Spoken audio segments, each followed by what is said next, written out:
Peace, y'all. Before we start this episode of Real Notes, I wanted to let you know that my first book ever, Real Notes Culture Writing on the Margins of Music and Movies, is out right the fuck now. That shit feels so crazy to say. About 2-ish years ago, my good homie Austin Williams approached me about writing a primer on the worlds of digital journalism, criticism, and how they interact for his journalism students, and naturally, I jumped at the opportunity. This book is part autobiography, part journalism textbook, and part essay collection spotlighting some of my earlier work, particularly from my old stomping grounds over at djbooth.net. This industry has always been unstable, but with layoffs and general consolidations happening at publications all over, this book feels more pertinent now than it did while I was writing it. And while it may be for students, anyone who's a fan of writing, music, film, and this podcast, of course, will appreciate it. The book is only available digitally through the Kindle app and through the Amazon link below. So go to Amazon, search for Real Notes Culture Writing on the Margins of Music and Movies, and just add that shit to your collection, man. No, you don't need to have a Kindle in order to read the book. Either download the Kindle app or you can access it through the Amazon one-click link. So many people have been asking me, like, you don't need to own a Kindle. I promise I wouldn't do that to y'all. Just, like, grab the book if you can, if you're able. Good looks if you can. I really appreciate your support and consideration. It means the world. Now let's get back to talking.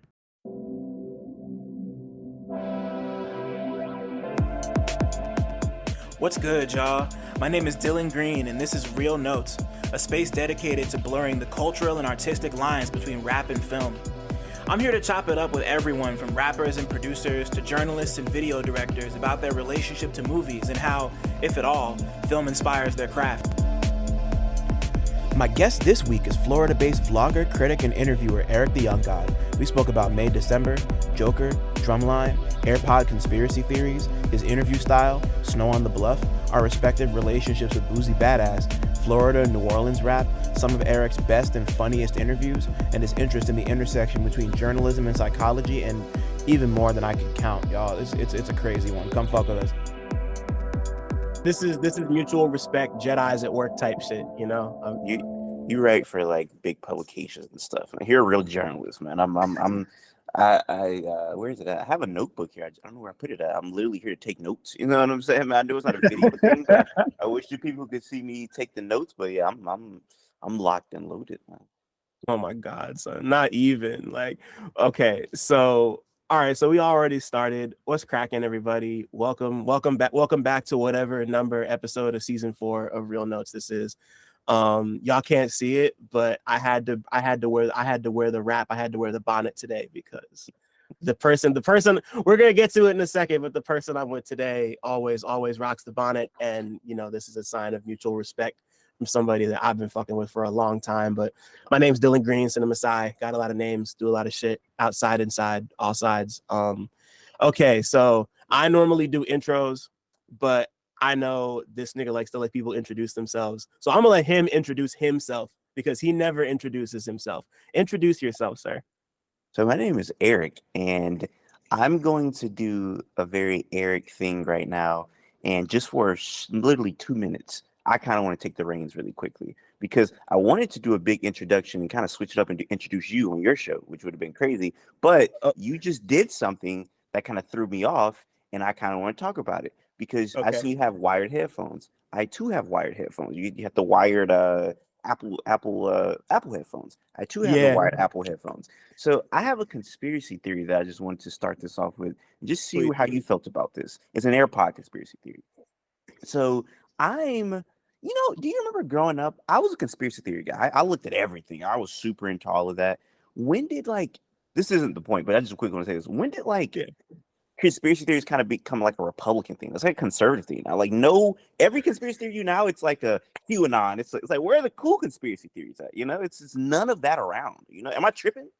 Yeah, I mean, like, I don't know exactly when, but I feel like when I first started noticing that like it was starting to make the shift, like for me, it might have been Pizzagate. Like that might have been the one where I was like, this is all like red pill shit now.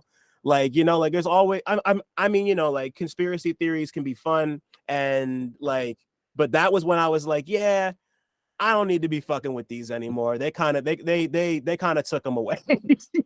So this is mine where I've did a bit research, not a lot to prove it, not a lot to disprove it or prove it, but Yeah. I don't own AirPods. And one thing I feel like, I think AirPods are going to be one of those things that 50 years from now, people are going to be like, hey, these kind of fucking up our brains.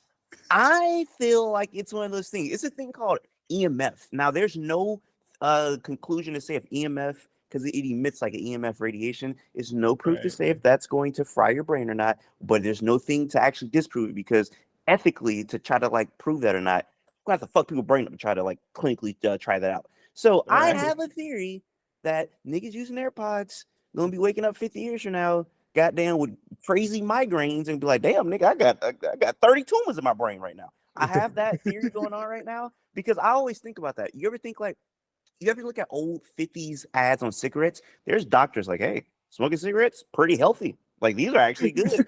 What Yeah. what are the things we're doing right now, 50 years later, that people are going to be like, yeah, should have been doing that? Like lead paint back in the day. You're supposed to use lead paint now. It's like, why are you doing that? What are we doing right now, 50 years now? People are going to be like, yeah, should have been doing that, you know? Vaping, son. I feel Always like now that's the first one for me. Always. we already kind of know, because at first that was the same way people was like, hey, you smoke cigarettes, healthy alternative, vapes.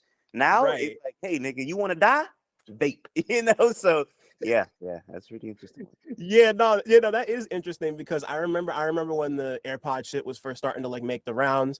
Like, like you said, there's no like significant like evidence to either. I mean, like there was some piece I read like last year that actually tried to like dispel the fact that AirPods would like fry your brain, and I can't find it. I'm not gonna like cite it and try to act like I can go off the top, but like that kind of, I mean, I don't do AirPods. My partner just got AirPods for the first time because we both got some Apple money for the holidays, and just like those are the type of thing that like we're not buying those unless we like get the bread to do it specifically for that type shit. But like me, I've always preferred the little, sorry, butterscotch. I've always preferred the wired ones. Like I try to find them whenever I can. Right now I'm wearing my wireless skull crushers, but like like that's just it's funny. It's just funny how much that conspiracies persisted. You're not the first person I've talked to about this. Like I do wonder in 50 years if people are just gonna like, if it's you ever see Kingsman? I've never seen Kingsman before. So it's cool. It's not great, but there's like Samuel L. Jackson is like this. He's this his character is supposed to be like a combination of like Russell Simmons of all people and Steve Jobs, and like the whole thing is like he creates this like SIM card that's supposed to like give people all over the world like unlimited data, unlimited internet for free forever, whatever. But they have to get this like chip implanted in their brain to use it. And there's a bit at the end where like a button gets set off, where like of course like the chips are set to like if they press a button they'll blow your like typical conspiracy theory shit, right? So like there's a bit at the end where he sets off all the chips in everybody's heads, and apparently at the time Barack Obama was one of the people who got the chip in his head. So like he's the last person, like they're like in like the Oval Office, and he's the last person to just have his head fucking blown to pieces.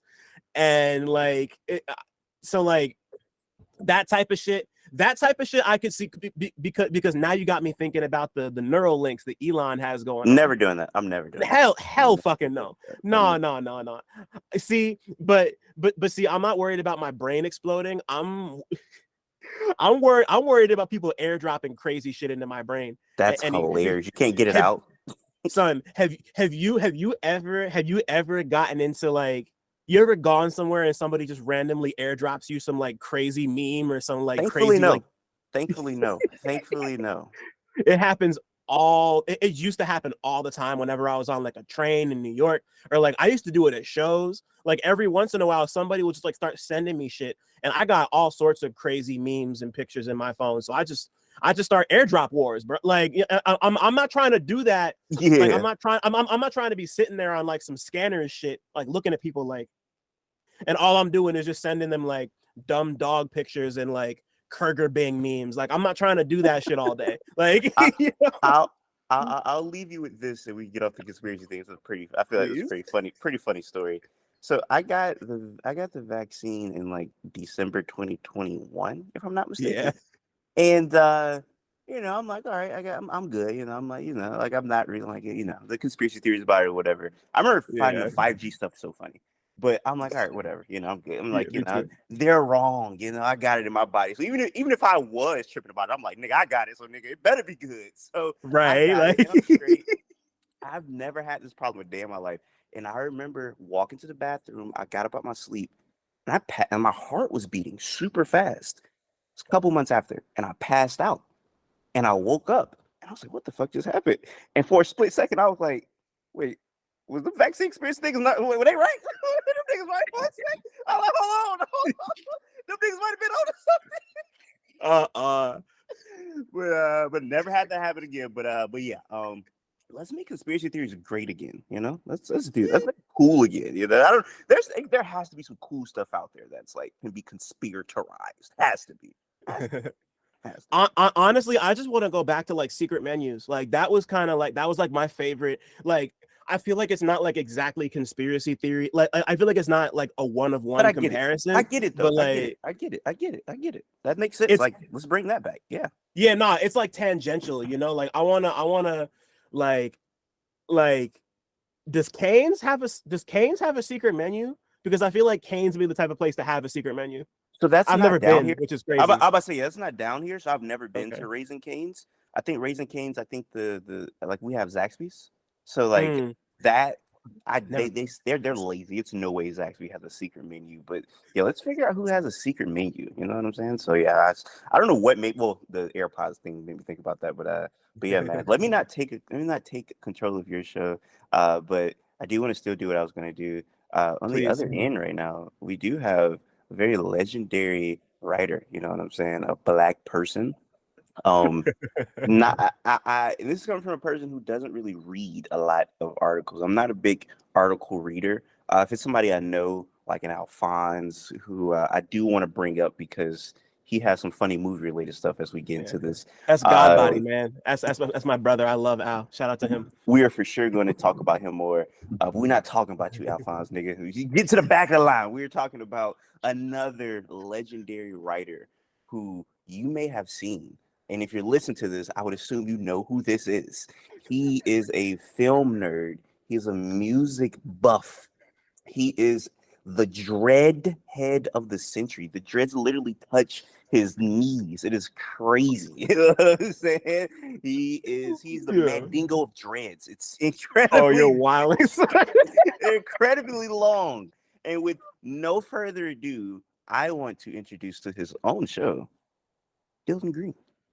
Man, get out of here, son. I'm just happy to be here with Eric, the Young Gawd, man. Fucking YouTuber extraordinaire. You've been published on Complex, bro. Like, don't even try to fucking play yourself right now. Like, like you're a music buff, man about town. Fucking like, we're gonna get into it later, but like the range of people that that like you've talked to, and like just like the range of stuff you've done, like I said, I was going through your YouTube earlier today and like going back to like the early shit and like seeing you like just like seeing you like diss Lupe about Kanye to the and like reviewing and like just bro like you're a legend in your own right, bro. You just interviewed No Name last year, like I haven't even gotten that yet. So like you put some numbers on the board yourself. So like, bro, I'm so happy that we're finally doing this. Like, thank you for being here. It Shout means the out, fucking world. of course, I'm honored to be here. Shout out to No Name. I love her. That's my girl. But I'm way more impressed that you just mentioned the Lupe diss. That is a Come on, callback I was man. not expecting to hear. That's a good one. That's a good one. But you're journalist of the year, so of course you know that. But yes, shout out to No Name. I love her. Nah, hell yeah, nah, like nah, like Sundial is very, very crazy, and that and just like that was like such an honest and like open conversation, and that's another thing I love about what you do, which I'm already getting ahead of myself, but like you're just like all of your interviews are just conversations, and you just make them so casual and so fun, and I think people really gravitate towards that because it feels real. It doesn't feel like canned in a way that like a lot of I mean like like by nature interviews can feel canned because like we prepare questions and shit, but like it's really difficult to just talk and like make and get people to open up and like, you know, expose yourself as like a genuine like person with like working organs and shit. And the way you do that has always been really cool to me. And like the way you do it with so many different kinds of people across media is just super dope to me. So like just, I mean, congratulations. I don't even know what else to say. Like you've been killing it, and I'm honored to have you on my show. So Well, thank you no, for being here. I appreciate that. I mean, my approach to interviews is definitely. I know we usually start off with like the movie, so I'm sorry we're going so long about stuff that's not even movie Nah, related. you're good. We'll get But to it. like my approach is really the conversational. You know, like I am not a journalist really. I didn't go to school for journalism. I'm in school currently for psychology. So I'm not versed in journalism at all. I took one journalism class in seventh grade. So I feel like that low-key helped me because like when I'm talking to people, I talk to people the same way I would talk to somebody on the street. Funny enough, I'm very introverted, so I don't really talk to people if the camera's not on. Like I'm very to myself. But Right. these people that I interview, I'm very like for the most part, I'm pretty big fans of. So it's like, oh, I have a question for them about this and that. So it's not really from a journalist standpoint. It's from like a fan standpoint, and from just like you're like just I'm a regular nigga. Like I'm not like I talk to them like how a nigga on the street would, and that's kind of how I Right. approach it. So yeah. So I appreciate that you can see that and enjoy that, and it's a few other people out there that do the same thing that can appreciate my content. So I appreciate that. Right. Yeah, no, because like to me, it's always about the mix of like having that. I mean, like you don't need to have professional experience or like be taught shit to do that. But like I tend to be more attracted to stuff that's like a mix of like professional and just like real nigga qualities just like together. Like and like I can tell that you're a psychology kid. Like it like just like the way just like the way you talk to people and the way you approach them. And like I mean that in the best way possible. Like I also How? just I'm curious like how. just like the way you ask your questions and like and like the way that you like structure a conversation and just how just like how deep you're willing to go into like you ask a lot of follow-up questions which would seem like a basic thing. A lot of people like people will get lobbed crazy stories and interesting tangents and anecdotes and ideas. People don't know how to follow up on that shit, and like that just shows that like you know like in order to do, I mean I'm no psychologist, but in order to like do that type of stuff you need to like pay attention and have some like base understanding of like what it is to like interact with a human. So You know what like it is? You know, you got that. Like I'm gonna cut you off. I'm sorry. No, I was just you're you good. know You're what it good. is? It's literally I'm curious about stuff that I don't understand. So I always tell Yeah. people like I interview a lot of rappers. That's like, of course, probably the genre I've listened to the most in my lifetime. But like, I want to Mhm. interview people that's not rappers. I like to interview actors and comedians, worlds that I'm not even like privy to, that I'm a fan of, but I'm not in those worlds. So like, I like to interview people from different backgrounds. Like, if I'm interviewing an African nigga, I'm not African, but I got questions about Africans. If I'm interviewing somebody from Right. Cambodia, there's some interesting things about like the genocide that happened in like Cambodia, like in the '60s, that like I Uh-huh. wouldn't really know about. I've read about it, but it's like you may have firsthand experience from your father being in that. And you know, I'm just very curious. Like if I'm interviewing somebody from like the LGBT community, I'm not gay or any trans or bi or anything, but it's like I'm just so, and sometimes I get in trouble because I might be a little too, because they're like, Nick, why you asking all these questions? I get that all the time, like just off air. Like I'll be talking to somebody, and my thing that I get so much that I hate, people are like, nigga, are you interviewing me right now? Yeah, I'll be on a game with somebody. They're like, nigga, why you asking me the question? I'm like, my fault, bro. I just be curious. You know what I'm saying? So that's where that Yeah. comes from. I'm just curious, little nigga, man. Yeah, and you know, like that's like, and you know, like the curious people are the ones who tend to get the most out of people until you know, like unless they like close up and start asking you why you ask too many questions. I get that sometimes too. It's rare, but every once in a while, somebody would be like, "Oh, yeah, that's happened to me on PSM before too." It's actually funny you bring that up, but That's before we funny get as a too far, game. yeah, always because that's just like where people talk and shit. But before we get too far off track, I gotta ask first question: last movie or TV show you watched that you had a strong opinion about? So I did this last night, literally for this. As I told you, I've been preparing. I've been watching move. So me and Dylan had this set up a couple times. Had it pushed back. The brother wasn't feeling. Hey, the brother feeling better now. You know what I'm saying? We glad that he feeling good. Out But here, the last one before, I had watched Joker a couple days ago because I've never seen Joker, and I've always right? wanted to see it, seen it. But last night, since we got to push back, I was like, let me watch a new one. And this actually ties into Alphonse. Me and Alphonse do like an end of the year type of wrap up where we talk about film and music and everything. And he recommended me a movie called May December. Have you seen May December? I still haven't seen it. I'm mad at myself. I'm gonna watch it this weekend because I got time. But like, tell me how you felt because I've been hearing shit. Like, So one thing that I like to do if I'm recommending a movie and I don't know what it is, I kind of like to go in blind. I don't like to read a synopsis for the most part. I know a lot of people do, and I understand why would somebody be like, okay, I want an idea, but I want to go in blind. So I was like, nigga, is this the movie finna be taking part in May and December? Like I ain't know what why is this the name? Um I really don't know why it's still called May December, but um it was I seen somebody say it's like a very highly produced soap opera in certain senses. And I don't yeah. think that's a bad thing. But I enjoyed it. I enjoyed it. I looked at like the director. He did kind of like explain the ending type of thing, and it did help me put things in perspective. But I enjoyed it. Did you know? I don't know if you know what it's about, but it's based off a true story. Did you know that? Yeah. It's like that whole situation with the lady and that young man that she groomed and sexually. Yeah, like that Yeah, was all based on a true story. crazy. Yeah. I seen a like a an I could have seen this before. I just didn't put two and two together. But there's like a real interview of like the real life couple getting interviewed, and Yeah. they kind of took part of that dialogue and put it in the movie. And Oh I didn't shit. really think about that, but because when I seen the real, I was like, oh, I've seen this before, and I was like, they just said that in the movie. So, but yes, moral of the story, I did enjoy the movie. I did not expect it to be what it was about because at the very beginning it's like an older woman started kissing a young nigga. I'm like, I thought that was her son. Like, oh, what's going on? So that kind of thing. I'm like, hold on, nigga, what is this nigga Alphonse gonna be watching right now? What is this nigga gonna be watching? But That's no, funny as hell. I enjoyed it there. I did. Nah, that's cool as hell to hear. So I haven't seen it yet, but I'm a fan of the director. The director's a guy named Todd Haynes.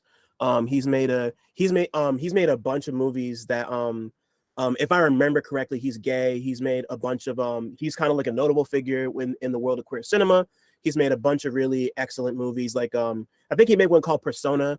He made this really crazy one with Julianne Moore, who's also in May December, called it's Far From Heaven or like Fell From Heaven or something, where like she's a housewife and her husband is having an affair and she's kind of trying to like find herself in that.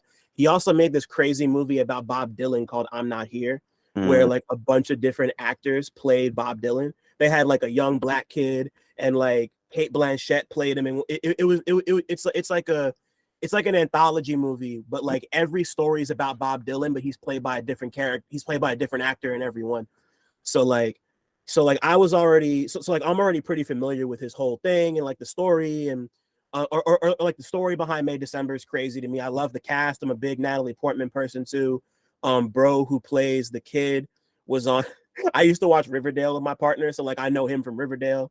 So it's funny you said that you didn't know what it was going to be about because of the title May December. When I first heard it was called May December, I immediately thought of the song by Mos Def that ends Black on Both Sides because I love that song. Like it's like a nice that's like one of those songs I play whenever it gets warm out, and it's just like okay, it's like 60 degrees. I'm throwing on May December. It's but like this is from what I've heard and what I've seen, it's not that kind of movie. It's not a warm and fuzzy kind of movie at all. not at all. It's a movie about it's a movie. How would I explain it? Like not even like the plot of the movie, but just like kind of the takeaways. It's kind of like a movie about like abuse and like being used by like everybody. Like even the people Mm-hmm. that you think you could trust, you're being used by. So it's a goodie. It's a goodie. I enjoyed it for sure. I'm definitely excited to tap in. Like I said, I'm gonna try to watch it this weekend now that I got some time.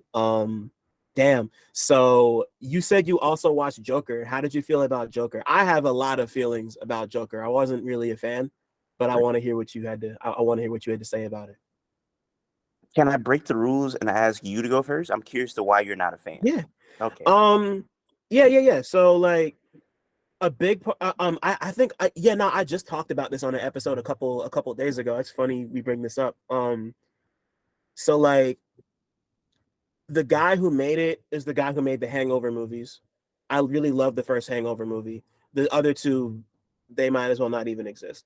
But like to me, I could tell that he saw Martin Scorsese's Taxi Driver and The King of Comedy and was like, I'm gonna just do this and put Joker in it.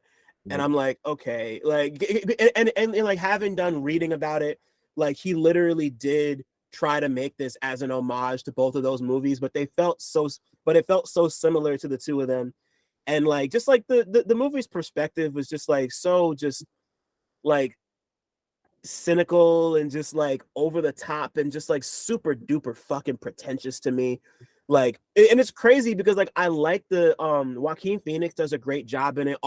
Every actor in it does a great job. Like it looks really cool, but just like the general mood of it and just I don't know, like it like maybe this has more to do with like Todd Phillips as like a human than it does as I don't know, but like either way, just something about his approach to this movie just really turned me the fuck off. I just wasn't feeling it.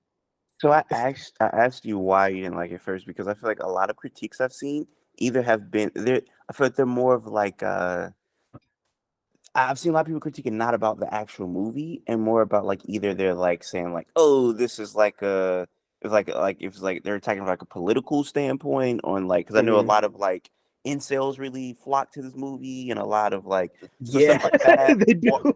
Or yeah, I've seen that, or I've seen a lot of people attacking the producer. So I've heard like similar critiques, but I actually liked the movie. I actually found myself enjoying Joker. It wasn't like the best film of all time or anything, but I Mhm. definitely I like Joaquin Phoenix, so I really Yeah, did like he's the performance. Yeah, I feel like he like watching him is just like man, he's like masterful. So just watching like him in that movie, like he's the of course he's a star of the movie, but he was really the star of everything to me. So like yeah. his performance was killer. So yeah, I enjoyed Joker though. I actually like Joker.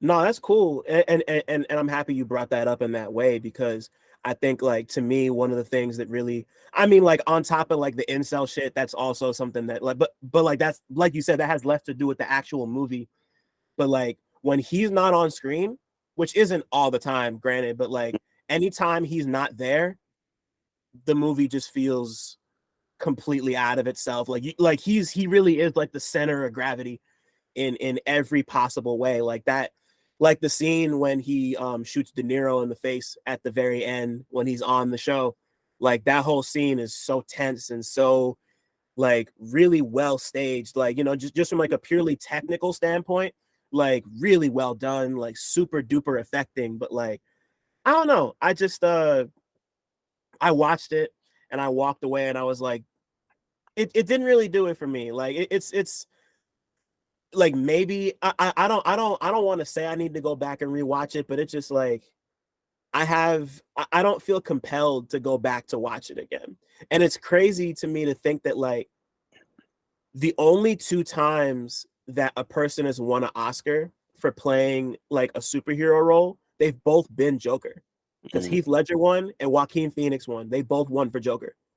So like people have like a I mean like the Joker is an iconic figure and like I'm a comic dude too. So like you know like Batman like his rogues gallery is crazy to me but like it's just like thinking about this now it's just interesting that the only person who's ever won for an the only people the only or the people who've won why am I having a hard time phrasing this? The people who've won best actor Oscars for superhero films have both been Joker.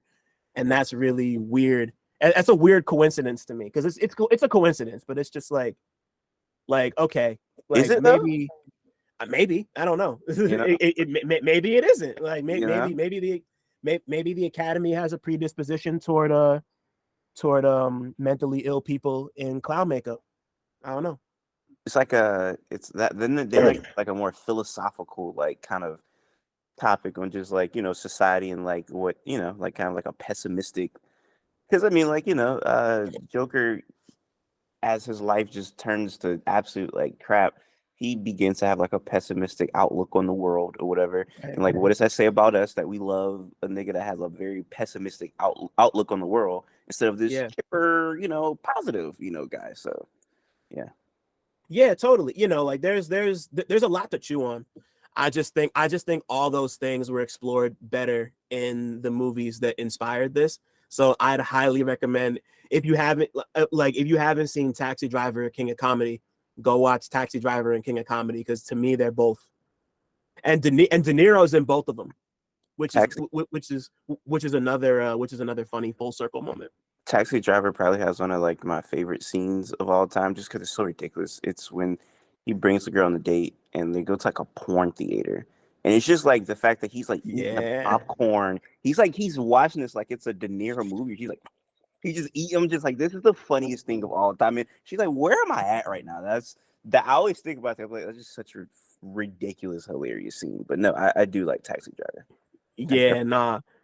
That's yeah, yeah. Okay, I don't know why. I never I didn't mean to imply that you hadn't already seen it. No. I am. You are the real cinephile here. I'm a fake cinephile. Like I said, I minored in film, but other than that, I'm not a real deal cinephile. I be trying to watch everything, but hey man, it's way more that I could watch. But I watched a lot being in film though, like being minoring in that. I did watch and learn a lot being in that. But yeah, no, you're him, as they say, right? Oh man, nah. I went to school for cinema studies, and I didn't have a minor. I had originally wanted to go, like, I took like 2 journalism classes. I was trying to take enough to like technically make myself a minor, Mm. but I was just kind of writing on my own, and I really just used cinema studies as a way to like build up my repertoire and just like try to like bust out as a film critic type shit.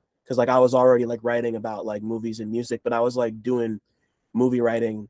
Like I was just better at writing about movies than I was about writing about music, even though like music was all. I've told the story before. I'm not gonna tell it again. But like it's it's just interesting how like those things just kind of linger with us, and like how like I don't know that I imagined I'd be doing exactly this 10 years ago when I graduated from college, but like it's been cool to see how all of that happened. Like I don't have a journalism degree.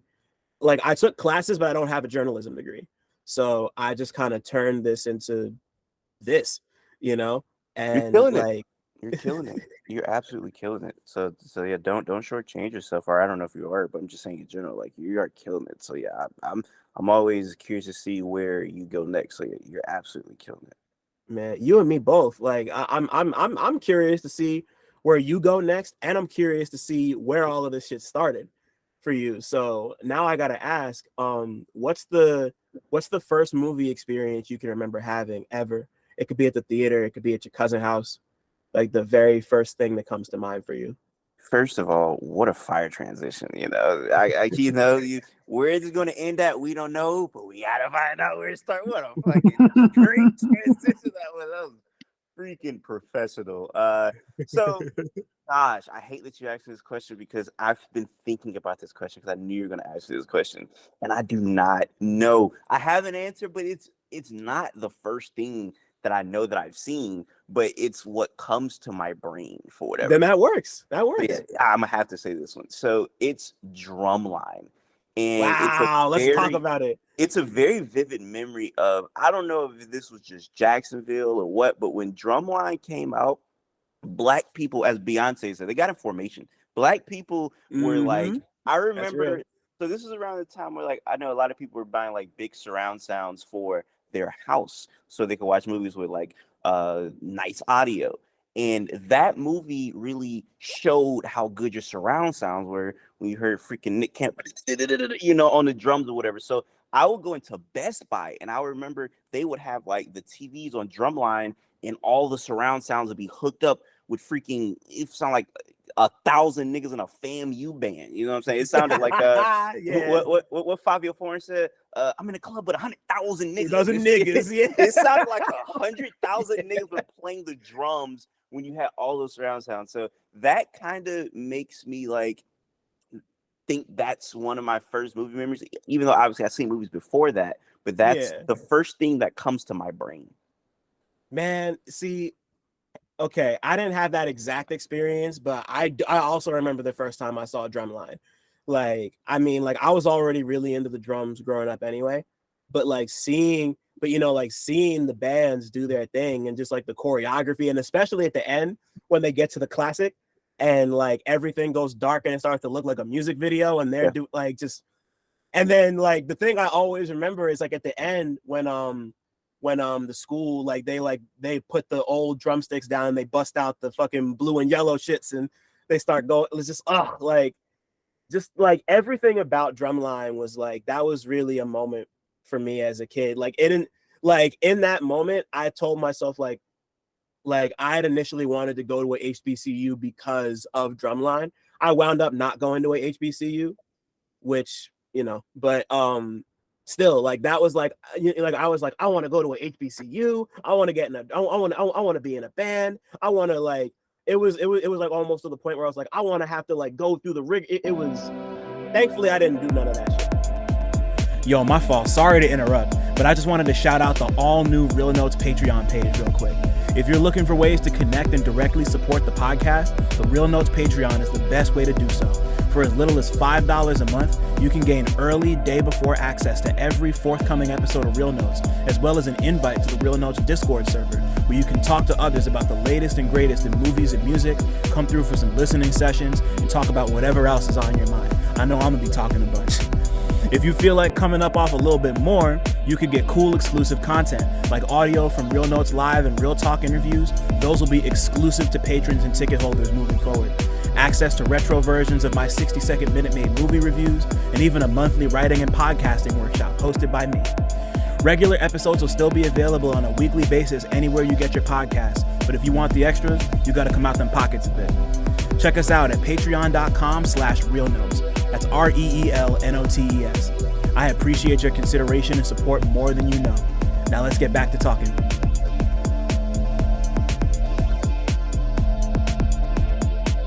But like it was or not thankfully, but like it was just like there was a period of time where like that movie was my whole personality. Like I was like it's did you ever see the sequel that they made for BET?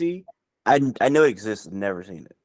Garbage. It's absolute garbage. I mean, I mean, like I could have told. I mean, like anybody could have told you that, but like, it's trash. I think when I was first writing, I reviewed it for this site called Shadow and Act. That was like a black film website that I think is owned by IndieWire now. And they like asked me to review the Drumline movie, and I was watching it, and I'm just like, this is awful. Like Nick Cannon's in it for like 10 minutes. It's like the same school, different kids. It just didn't hit the same at all. Drumline is one of those movies that I feel like is like embedded in black culture. The same way you make it, bro. Like honestly, like people don't talk about it enough, but like the people, you have like your Fridays or Coming to America or whatever black movies you think about. That is black cinema that like black people love from like my age and older. Like it's like older people like Drumline. So like that's a goodie. That's a goodie for black people. Yeah, no, that was my what's it called? Like my dad, he's currently 78, but like at the time he was, he's older.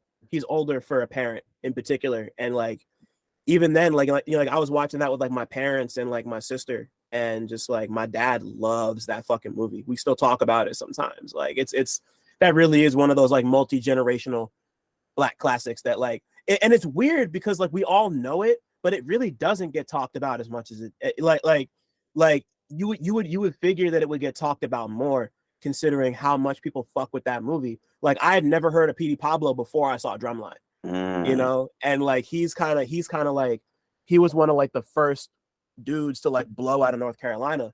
And I mean like like obviously this isn't 20 years ago, but like P.D. Pablo being in that movie was a huge deal because it did introduce him to a bunch of people who might not have known. And just like it really is like it's a fun little crash course into like HBCU culture and like band culture in particular. Like I know a lot of black band kids are probably hella traumatized after watching that shit too. Like in like their like 20s and 30s at the time, just like having to like do the shit with the sticks and they're standing on it's just I can't even imagine.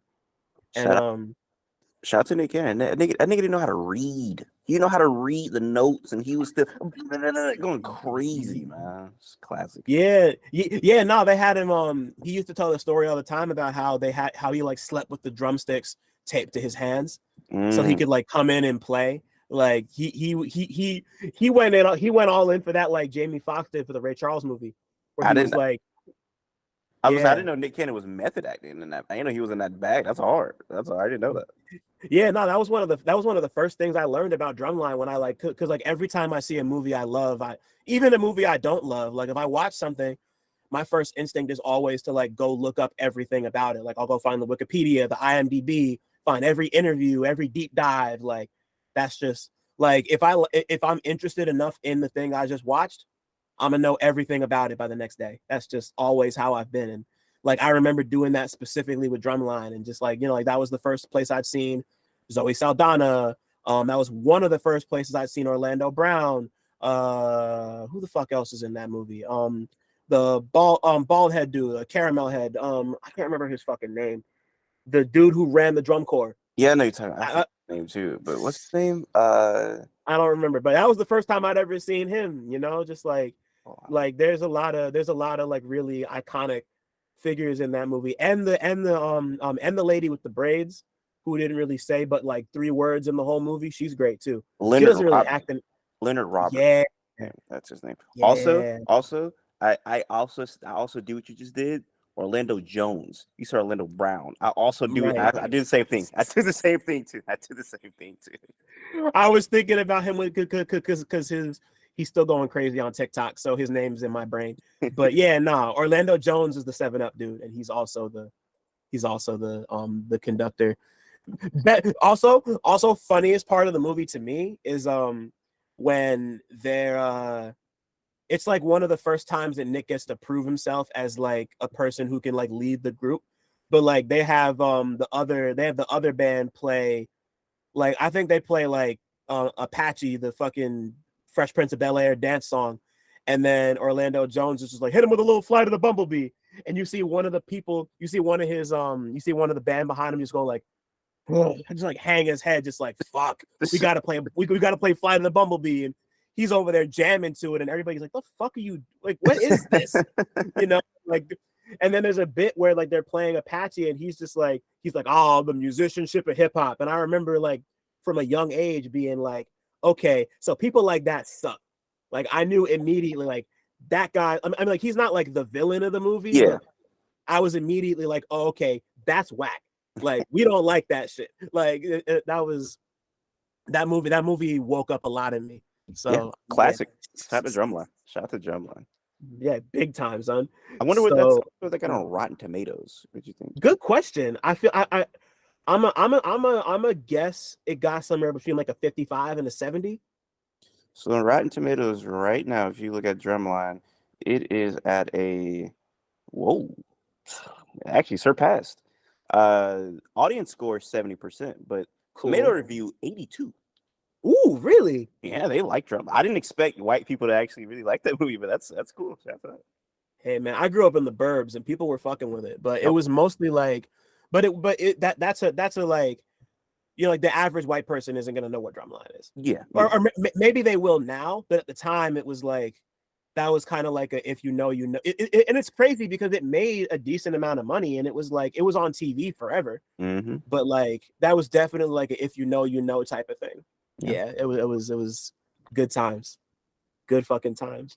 So as you get older and start to have a little more life experience and shit, is there a movie you can think of that kind of stopped you in your tracks as like a capital M movie, like something that really like moved you in like a artistic or spiritual, emotional way, like just something that was like more than like 90 minutes of entertainment? Or if you found fulfillment in 90 minutes of entertainment, that also works. But like the first capital M movie you remember seeing in your life. So I cannot express this enough when I say I've watched so many episodes where you ask these questions, and I'm like literally like I need to be prepared. And every time I'm like, what is the answer to this question? But this is actually one where I think I can answer with some surety inside of my Let's go. bones. So people think that I'm joking when I bring this movie up, but I just want to hype this up a little bit. This movie means a lot to me. You see, I perk up my seat when I'm talking about Yeah. this movie. It means a lot to me. I've did a PowerPoint in high school, 11th grade. I remember about this movie. We had to do like a persuasive PowerPoint, and I said I want to do a persuasive PowerPoint on why this movie is one of the best movies of the 21st century. This movie is black cinema, but I think it surpasses black cinema because it encapsulates more than just being a funny movie. This is it makes you laugh, it makes you hurt, it startled you at the beginning, it makes you cry, or at least made me cry. Panic, every emotion that you could think about, this movie really touches it. This movie is a movie that I don't think had a big budget, but it doesn't matter because the rawness of the film really, I think, helps encapsulate what the movie is about. Do you have any clue what I'm about to say? I don't. I can't wait to hear what you have to say. The movie that I'm talking about that moves me to the point that I need to perk up in my seat, fix my neck pillow, is Snow on the Bluff.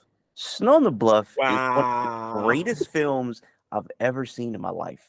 And I seen that movie. I bought that movie. Like it's like on you can buy a movie like on iTunes or whatever. That is that is a movie that might be the first movie I bought actually. Like as a kid, like I was like, Mom, I need to buy this one. This is moved me. And I don't know. I actually do know why. It's just a great movie. But a lot of people haven't seen that movie, or a lot of people think that I'm like over exaggerating. But that movie really moved me in a lot of ways. That's one of my favorite films ever. It could stand up. Yeah, you got the Irishmans. I have my fucking Snow on the Bluff. You know that shit better than The Irishman for sure. It is so good. So I just want to say, yeah, that's my answer, man. Snow on the Bluff. Love that. That's a good ass answer. Yeah. People don't know about Snow on the Bluff, and it's crazy because I've only seen it once, and I don't remember a lot of what happened in it. But I remember, excuse me, I remember being affected. I mean, I don't want to overblow it, but it does remind me a lot of something like City of God, like in the way that it's just so, it shit is just so raw. Like I just Googled it, and the first thing that comes up when you Google it is, was Snow on the Bluff staged or a real movie? Like, real quick. You So know? I think another reason why I like it is something also me and Alphonse kind of share similarities with. I'm a wrestling fan. And one of the biggest things about wrestlings, or some of the most like prominent storylines of wrestling that people love, is the blurring the lines of like, it's like, wait, like we know it's wrestling, but like that's like that, like, like what's like, where's this end? Where does it begin? Like, where is it a shoot? Where is it a work? So I think that's another reason why I gravitated to that movie. Yeah, that's so interesting. I never would have thought to like put that and wrestling in the same conversation, but like wrestling's really fun that way because like it is theater, but you don't know like when it like transitions. Like it's like that's what makes it, like I don't follow it super heavy, but like I got a lot of homies who follow it super heavy, so I kind of absorb things through them through osmosis, and it's just like I think yeah, no, I think Snow on the Bluff definitely fits in that like general category of like people got to go watch Snow on the Bluff. Just go do that. I'm not gonna like find it, watch it. It's definitely one of those like, once again, like an if you know type of thing. Like it's I don't even know what else to say about it, but like that's a great choice. Like, so now I got to ask you, when was the first time you saw it? How did you feel when you saw it? Like what did it do to you that gave you that impression? So Left that impression? for sure. So before I answer that, I do want to say no spoilers. I don't want to spoil it for anybody who hasn't seen it. But to kind of continue the point about like where does it end, where does it begin, like where the shoot being the real thing, the work kind of being like the scripted thing. Curtis Snow in like 2017 got into his like this real life CNN got into a shootout with the police at a funeral, and I don't know what he has going on right now, but that's the type of nigga that's the star of the movie. So I got like that movie still. I'm just like, I don't know how they shot that exactly, what was going on, but it's so much just like I said, and that goes back to my love for wrestling. Where, like where does it end, where does it begin? And I think the first time I seen that movie would have had to been on. I used to watch I used to have like a little movie site back in the day where I could watch like free movies at, and I want to say it was on there, and I just clicked on to see what it was about. Oh, this is great. Watched it, bought it. That's when I bought it on my iTunes thing. Watched it on my dad's house. Oh, this is even better. Hey, mom, we need to watch this movie. Like, sit down. I remember being in the bed with my mom. We were both in my bed, and we just watched that entire movie again. This is super great. Then I'm an ignorant nigga. I remember my freaking shout out to Mr. C. I've been trying to find Mr. C, man. Mr. C is great. He was a younger teacher, my 10th grade chemistry teacher, probably like 28, 27. And end of the year, he was like, hey man, here's my Netflix. I'm finna just chill. If y'all want to put some up on the screen, put whatever up on there. Nobody's getting up. I know what I'm finna put on. Snow on the Bluff. We're watching on the Bluff. Everybody's like, man, this shit sucks. What is this? I'm like, F you niggas, man. You don't get the You worst. don't get it. They didn't get it. Niggas put on Paranormal Activity instead. We watched that. I'm like, all right, of course. You think this is better than real cinema? This is, you ever see the Martin Scorsese meme where it's like, this is cinema. This is cinema what we're watching right now. So I mean, but watching it, what it made me feel, all those emotions that I said the first time, like I said, it startles you at the beginning. It made me laugh. It intrigued me. It's a part where I shedded a tear watching that movie.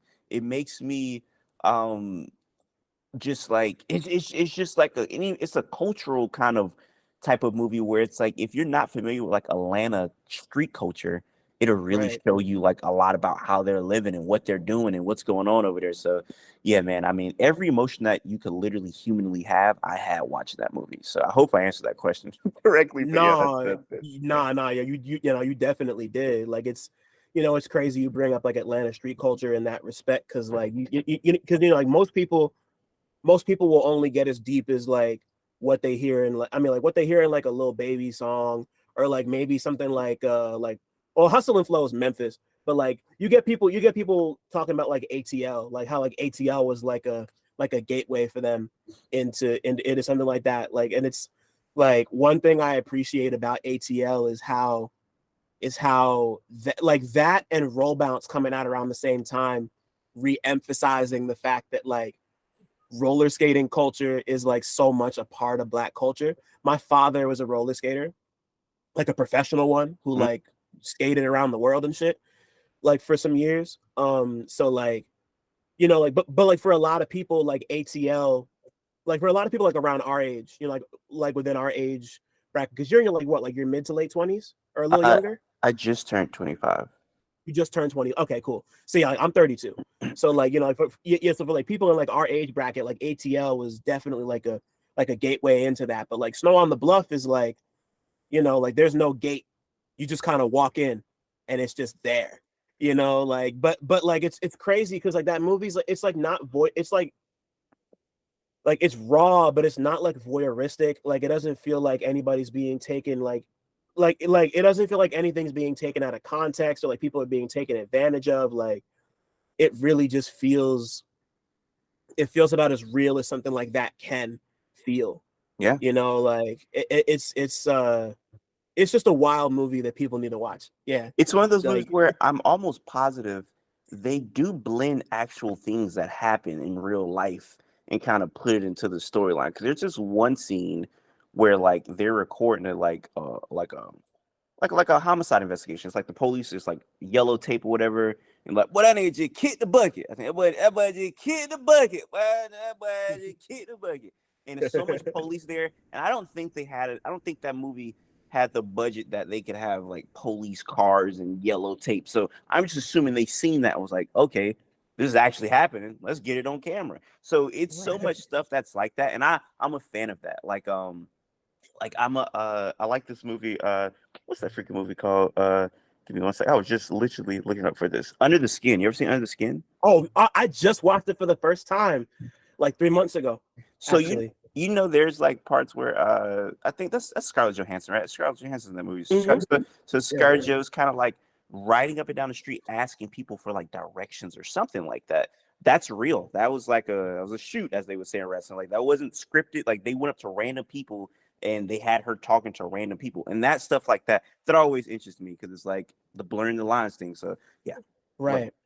Yeah, no, they call shit like that like cinema verite, where it's supposed to be kind of like a blend of like, where it's supposed to be like as a, for lack of a better word, like real as possible, you know, and like that's like Under the Skin is like really unsettling and creepy because of that, you know, like it's also like this like crazy, just like minimal, like sci-fi kind of sort of horror movie. Like once again, that's one you just got to go watch. Like I'm not gonna tell you what that shit's about because I can't. It's hard to even explain what that's about. Right, you know, like it's but like, and it's crazy because the guy who made that movie, his name, he's a writer director named Jonathan Glazer.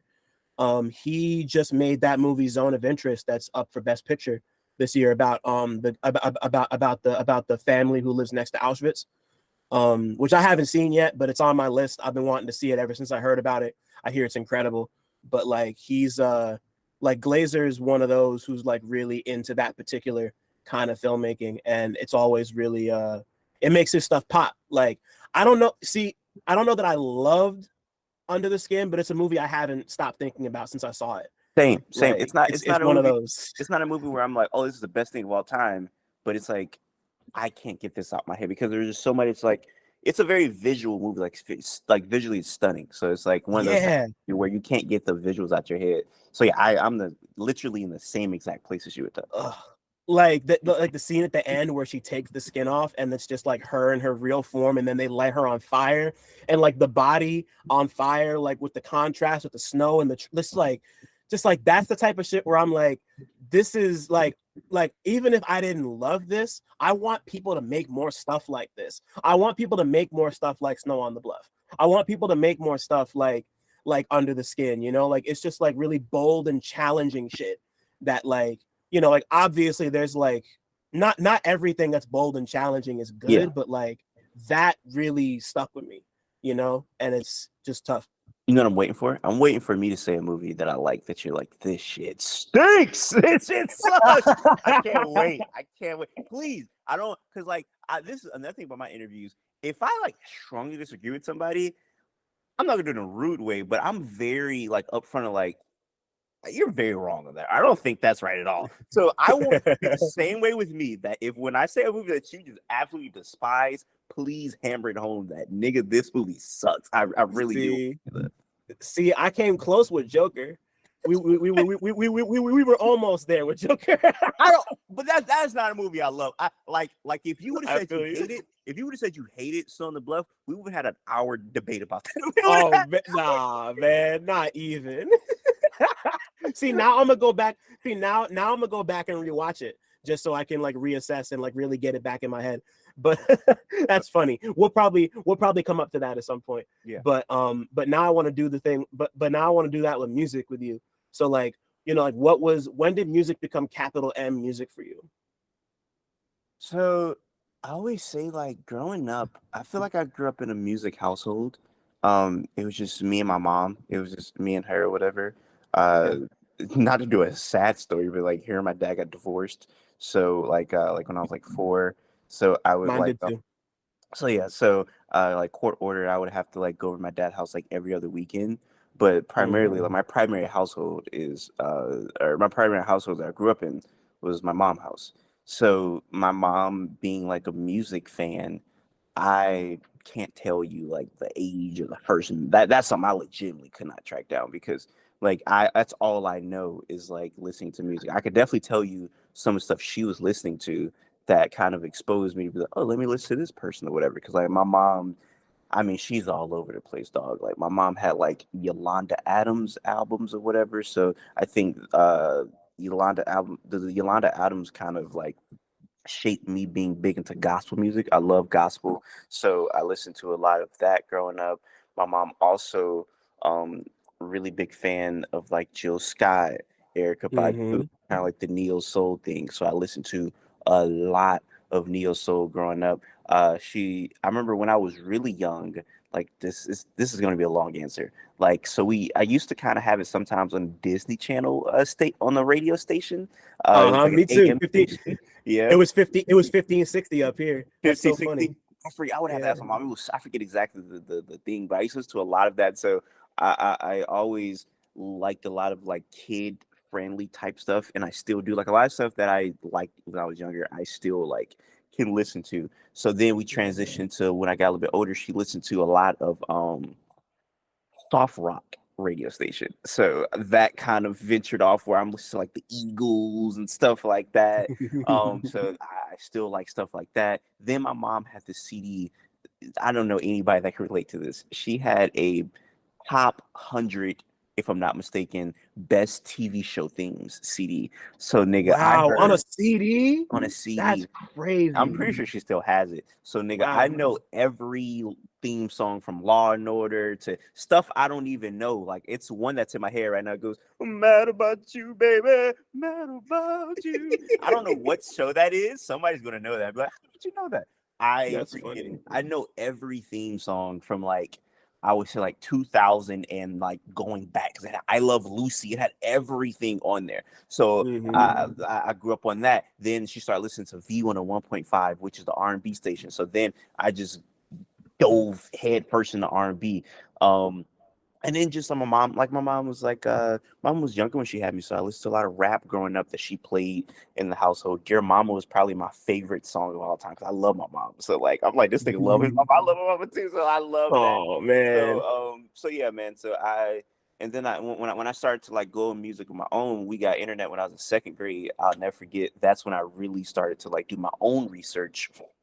I mean, nigga, I was listening to everything, bro. Live mixtapes was that's my jam. I love live mixtapes. Like to this day, I will always be a live mixtape supporter because I found so much artists, so much music, so many artists that I listen to this day because of live mixtapes. So really, outside of my mom and like my family listen to music, because I have a cousin named Nephew. Because like I'm not from a music family, but I have a cousin named Nephew, and he was like one of the like biggest rappers in Jacksonville, and he was like he made a lot of music with Boosie.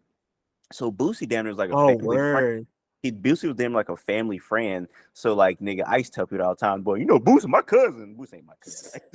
Growing up, but Boosie my and like in Jacksonville, bro, Boosie is like Jesus, bro. Boosie is like Tupac the way. So like Boosie, like I don't think Right. people from up north can understand the impact that Boosie had on like where I'm from. Because like the ridiculous shenanigans that Boosie, I don't even watch anything Boosie say because I'm like, you've already tampered my image of you enough, sir. like, sir, Yeah, you would I can literally, imagine. yeah, like this. I looked up to Boosie, like, bro, Boosie, like, bro, I listened to nothing but Webby and Boosie growing up, Wayne. And then when I got a little bit older, I started listening to bro. When I found out Eminem, that changed the game for me. Eminem super changed the game. I'm like, bro, niggas are people rap like this. What is going on?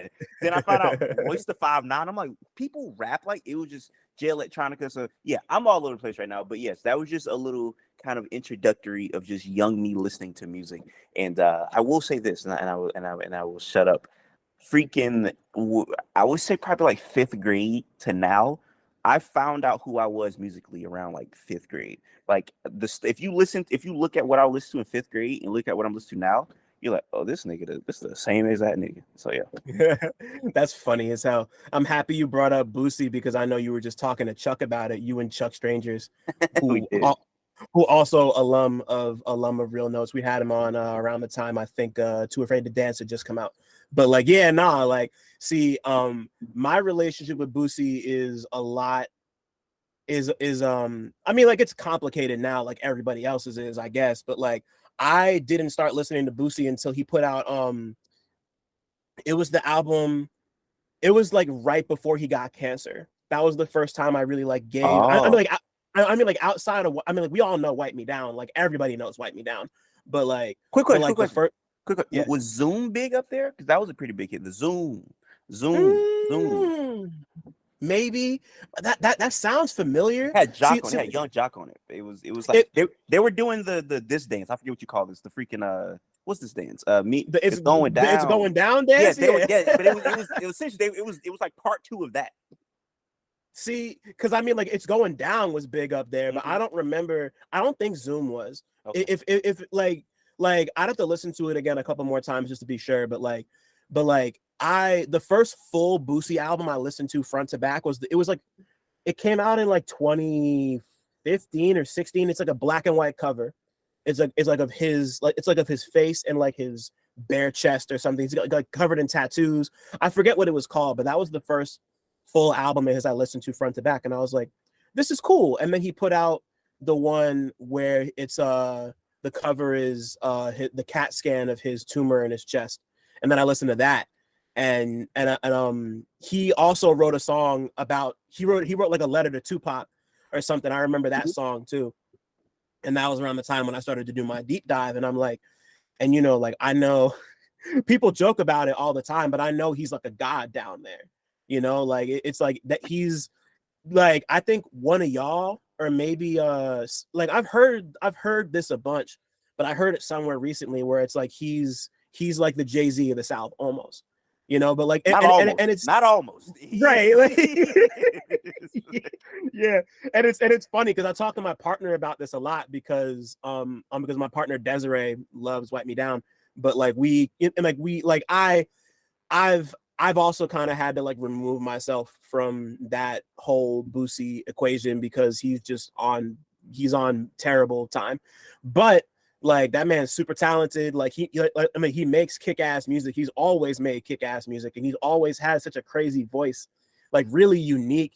Like like even if you don't like it, it's a voice that you can never forget hearing Boosie's voice. Like he's just like one of those, you know.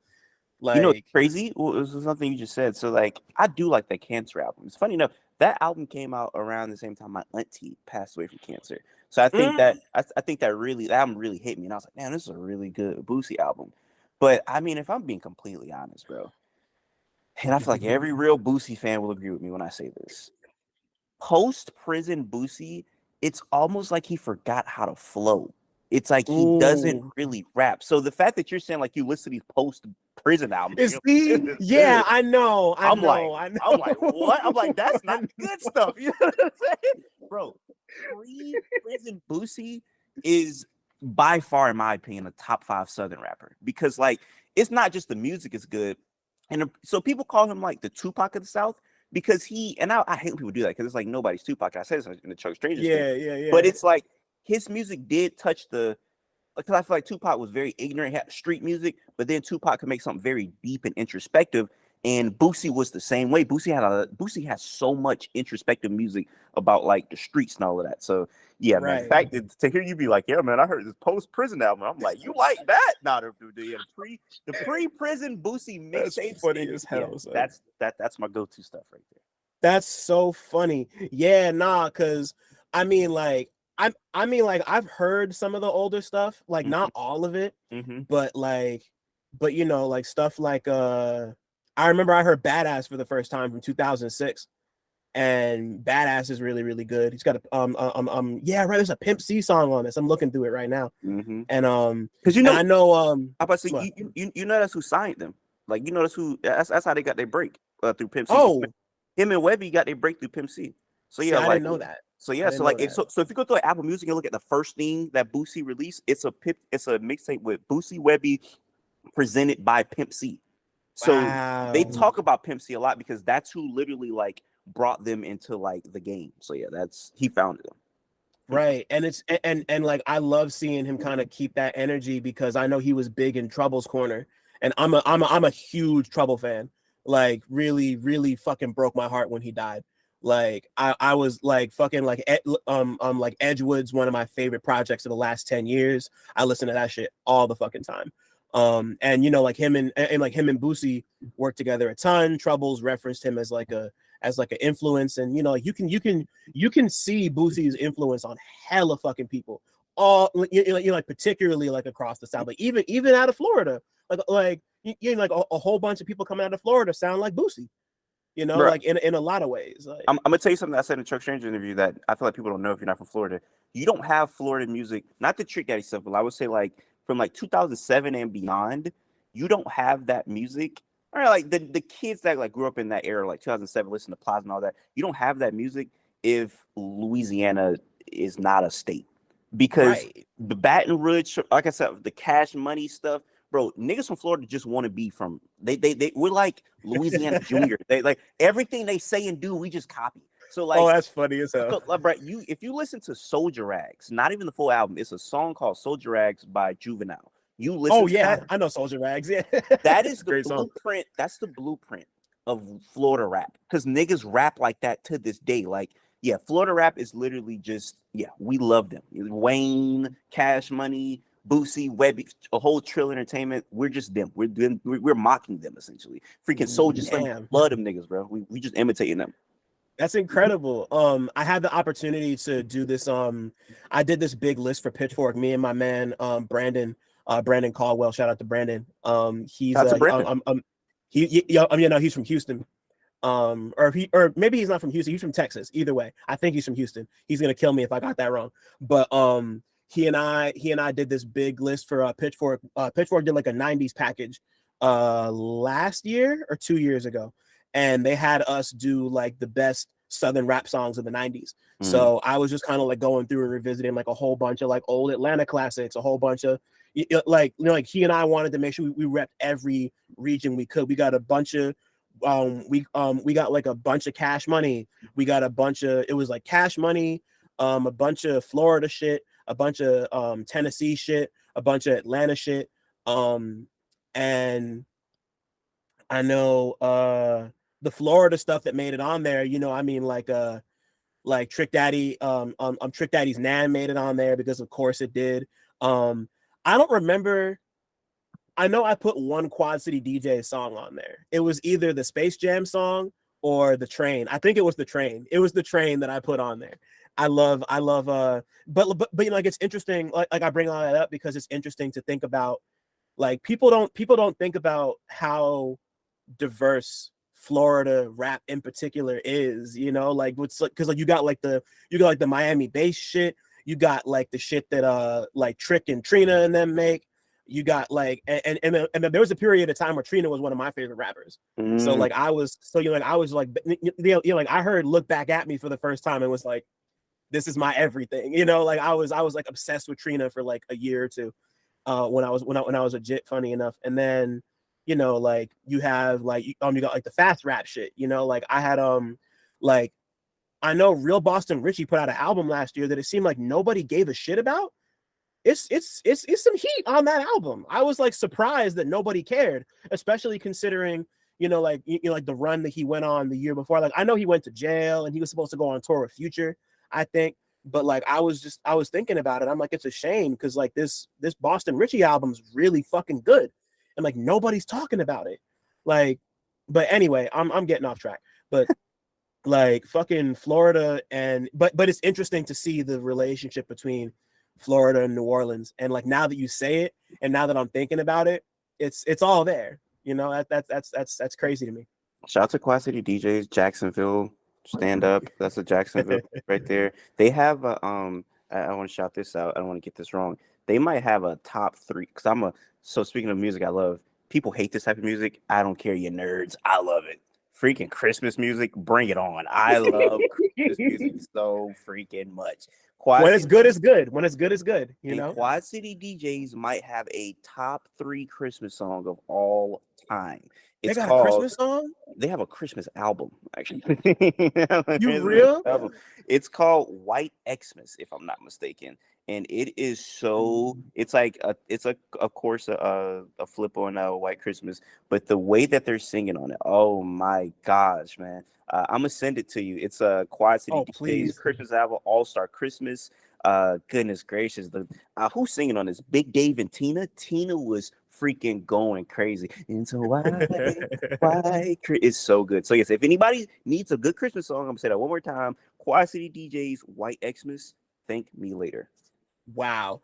See, I had no idea Quad City DJs had a Christmas album. See, like that's like, I like Christmas music too. I'm not like, I don't go out of my way to listen to it outside of like a handful of like, for me, it's like the Temptations, Silent Night, the Charlie Brown soundtrack. There's a bunch, like Donny Hathaway's This Christmas, but that's one I'm gonna go out of my way to listen to. I can make you a promise. That song, you're gonna go out your way to listen to it some more after you hear it. I promise you. I promise. All right. Nah, I'm so about that. Like, challenge me on this shit, bro. So So okay, so in that case, when did you actually no, I think I can ask this because we didn't really touch on it. As you get a little older and you start to have these like music and movie experiences, like was there ever a time when you consciously noticed that like film and music are two things that can kind of go together in a way that like complement each other? I don't know when the first time that was, but I'll say this more recently started because I didn't even notice because I'm an old man mentally, so I didn't know you could do this. But growing up, I would always be like, man, I love the song in this like album, like or in the movie, like what is this song? But now, me actually realizing that technology exists, I could say, uh, Shazam or Siri, what is this song? And do Yeah. that. So I'm very big on like listening to like if I really like a soundtrack to a show, hey, let me go listen to this. Or to a show or a movie, I'll go listen to it. Freaking The Holdovers. I like the soundtrack to The Holdovers. I don't know how you feel about that movie, but Still haven't seen it yet. very good movie. And it's some songs in there you're gonna be like, what the hell is this? Is good. Like this is a good ass song. So there's a lot of that in there. So yeah, I can't tell you what age that was or when that was, but I am a Okay. very big for example, there's this show that, oh my gosh, I might get killed for this. This show could have been so good, but the main actress, boy, she stinks. And not even in this show. And sorry if this young lady just happens to be a Dylan Green stan and just listens to every episode and she hears this and be like, God, you know how to say it. I'm sorry, but I seen you also in House of Dragons. You also stunk there. I don't know her name. She's Asian. She might be Asian and white. She has a low cut, but she was the star. She was the lead in the show called Devs. It's a Hulu show it's like a sci-fi Hulu show. One of the best soundtracks I've ever heard to a TV show, and everything about it, the concept of the show, the supporting actors of the show is so good. Boy, did she stink it up. And I Damn. love everything else about that. But that's like a show where you look at it and you're like, the soundtrack really takes the show to a new level. So because I don't know when I figured that out, but I've always like ever since a kid, I'll like hear a song, get stuck in my head, listen to the song, try to find it on YouTube, whatever. So yeah, I've always, kind of appreciated the mesh of both. Yeah, I've been there too. You know, like I can't tell you how many songs I've pulled from soundtracks for movies and games. I was just watching I was just catching up on The Bear a couple days ago, and I just pulled this crazy Ethiopian jazz song that I'd never heard before. Like from one of the scenes, I just heard it and I was like, this is beautiful. Like I got the little Shazam widget on my phone, so I just like threw it down and pressed the button and let it listen, and I like ran that whole album the next day, and I'm like, this shit is ill. Like what the fuck? Like it's just so good. You know, like it's like I'm really happy that because like obviously like coming up we didn't have Shazam and we didn't have Siri, so to kind of have those, like you would have those songs stuck in your head, but like unless you had like the soundtrack Yeah, in front of you, you wouldn't know what it was unless somebody you were with knew the song. I have a So yeah, I have a bear hot take if you want it. please, I want it. Who's your favorite on the show? My favorite, um, I want to say, honestly, I want to say Lionel. He's my favorite. I like him a ton. I feel like I relate to him the most as like a person. Yeah. So yeah, he's my favorite. So everybody's favorite seems to be my least favorite. And maybe Cousin. A lot of people like Cousin a lot. So Yeah, but but he's not my least favorite. My least his favorite. arc. Sorry, I had to say his arc. Like I mean, like his transitional arc in the second season where he like becomes where he like starts wearing the suits and he like takes up like his arc is great. He was MVP of season 2, I think. Agreed. But I agree with that for sure. His solo episode was really good. I liked his crazy, really good.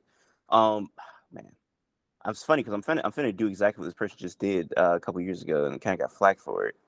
Not an IO fan, man. I'm not an IO. Oh, really? Oh, man. I'm gonna tell you why I'm not an IO fan. Why, please?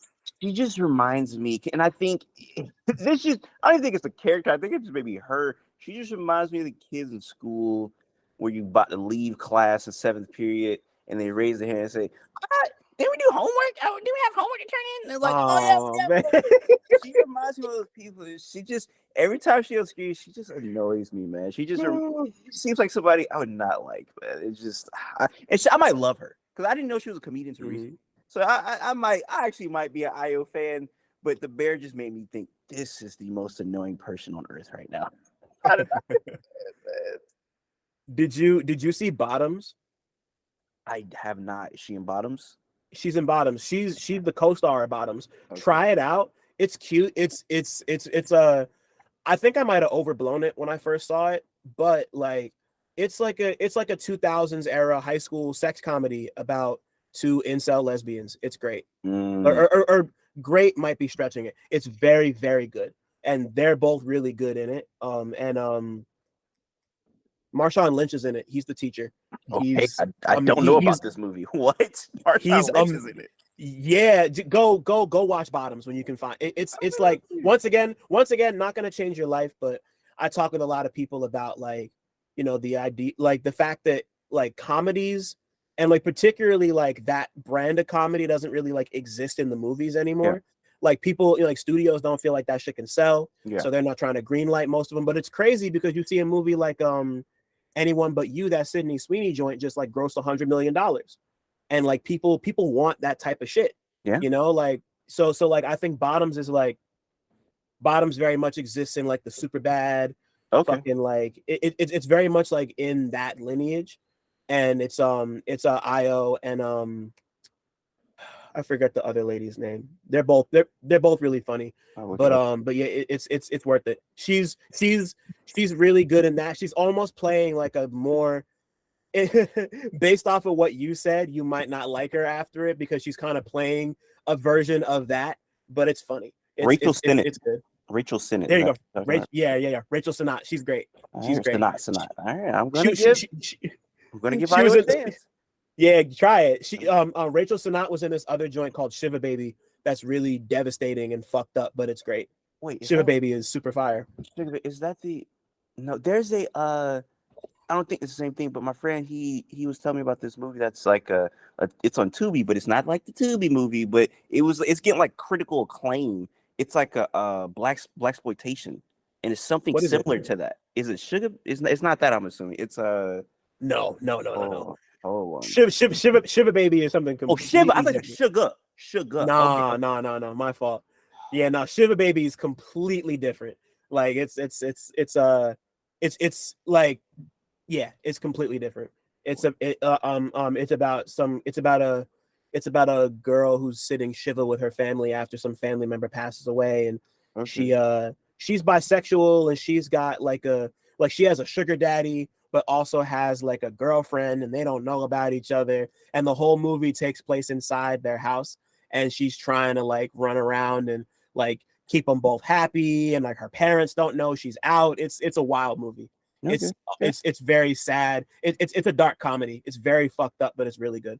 So I'm doing two things. I'm writing everything down you're telling me to watch because I am going to watch all of this. And I just text my friend and asked him, what was that movie? We're going to get to that later. When you text me, I'll let you know. But it's a Tubi movie. You have no idea what I'm talking about? It was like a Tubi movie I guess everybody was talking about. Everybody was like, oh, this is actually good. See, no, I don't know. I gotta like, but like once you figure it out, put me on because I'm always looking for cool shit to watch on Tubi. Okay. I don't want to get too far off track because I know we got time. But either way, like this isn't a Tubi movie, or if it was made today, it would be a movie that was on Tubi. I've mentioned it a lot. I'm sorry for anybody listening who's getting sick of me talking about it. But have you ever seen this movie called A Day in the Life before? No, who's in that? So you're not gonna believe me when I tell you this. So this is a movie written by, directed by, and starring Sticky Fingers from Onyx. And it's a rap opera. No. And when I say it's a rap opera, I mean literally every line of dialogue is rapped in rhythm, in meter. Like nobody speaks plainly. Everybody speaks in rhyme and in meter. So like it's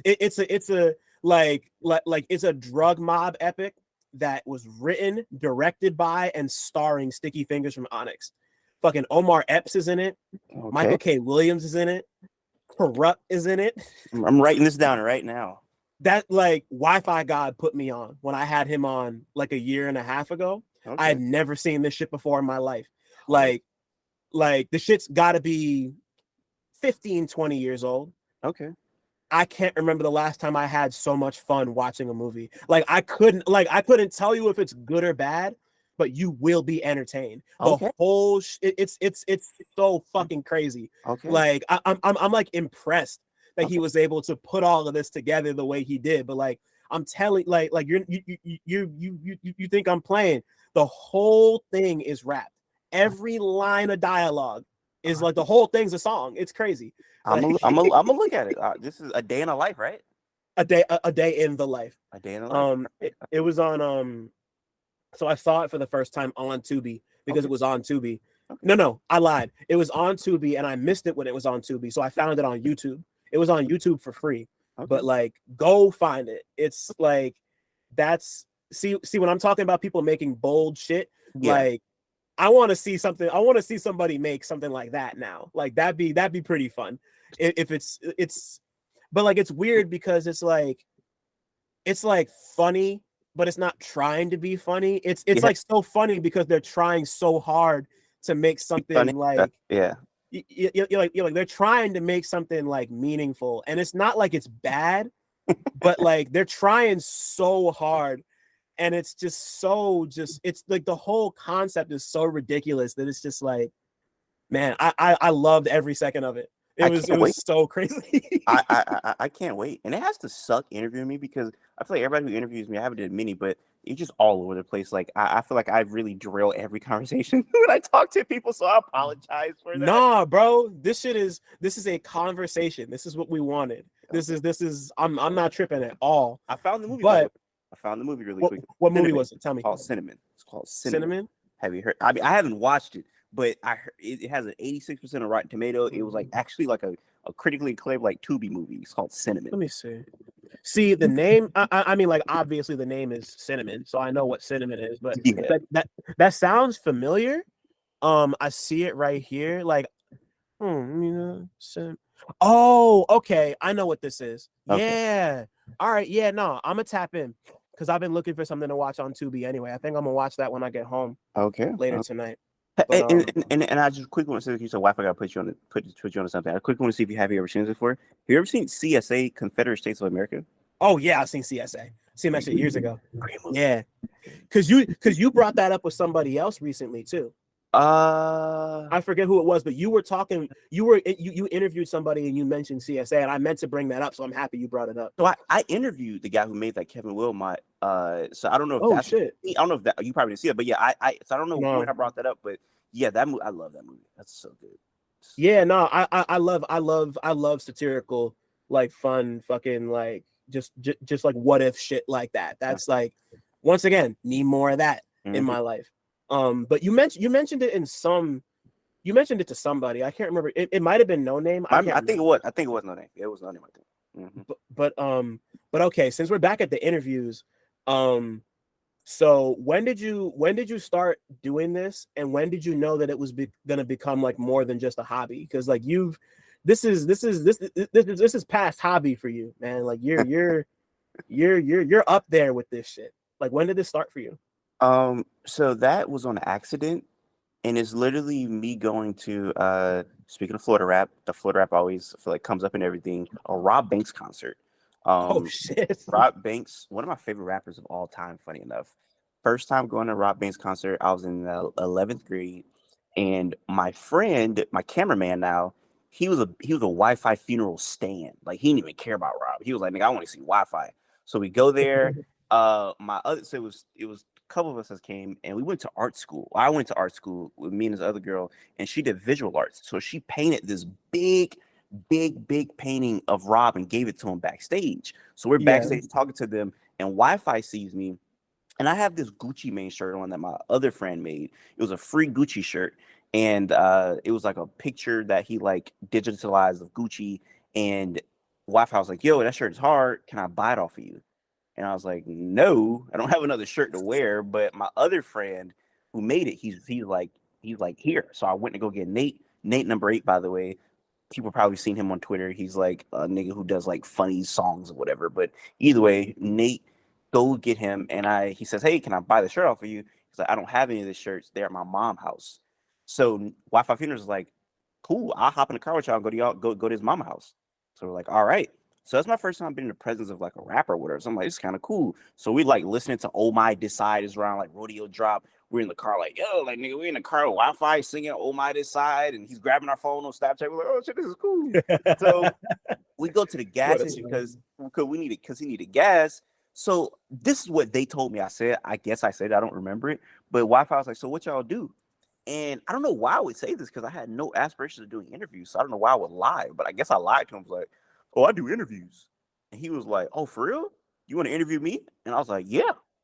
And I interviewed Wi-Fi the next day, which I think that's a pretty big interview for somebody who has no aspirations of doing interviews at all. I was like, damn. Especially at that time. Yeah. Yeah, because the next year he made the XXL freshman list. So he was like on the extension to going up. So I interviewed Wi-Fi the next day, probably the most worst interview of all time. Because like I said, I'm not a nigga who grew up saying I want to do interviews. I just said that. I was doing reviews at that time. I was doing music reviews at that time, but I'm not doing interviews at all. So yeah, kind of just never looked back. Just kind of start doing that. I know you said like when did it become more than a hobby?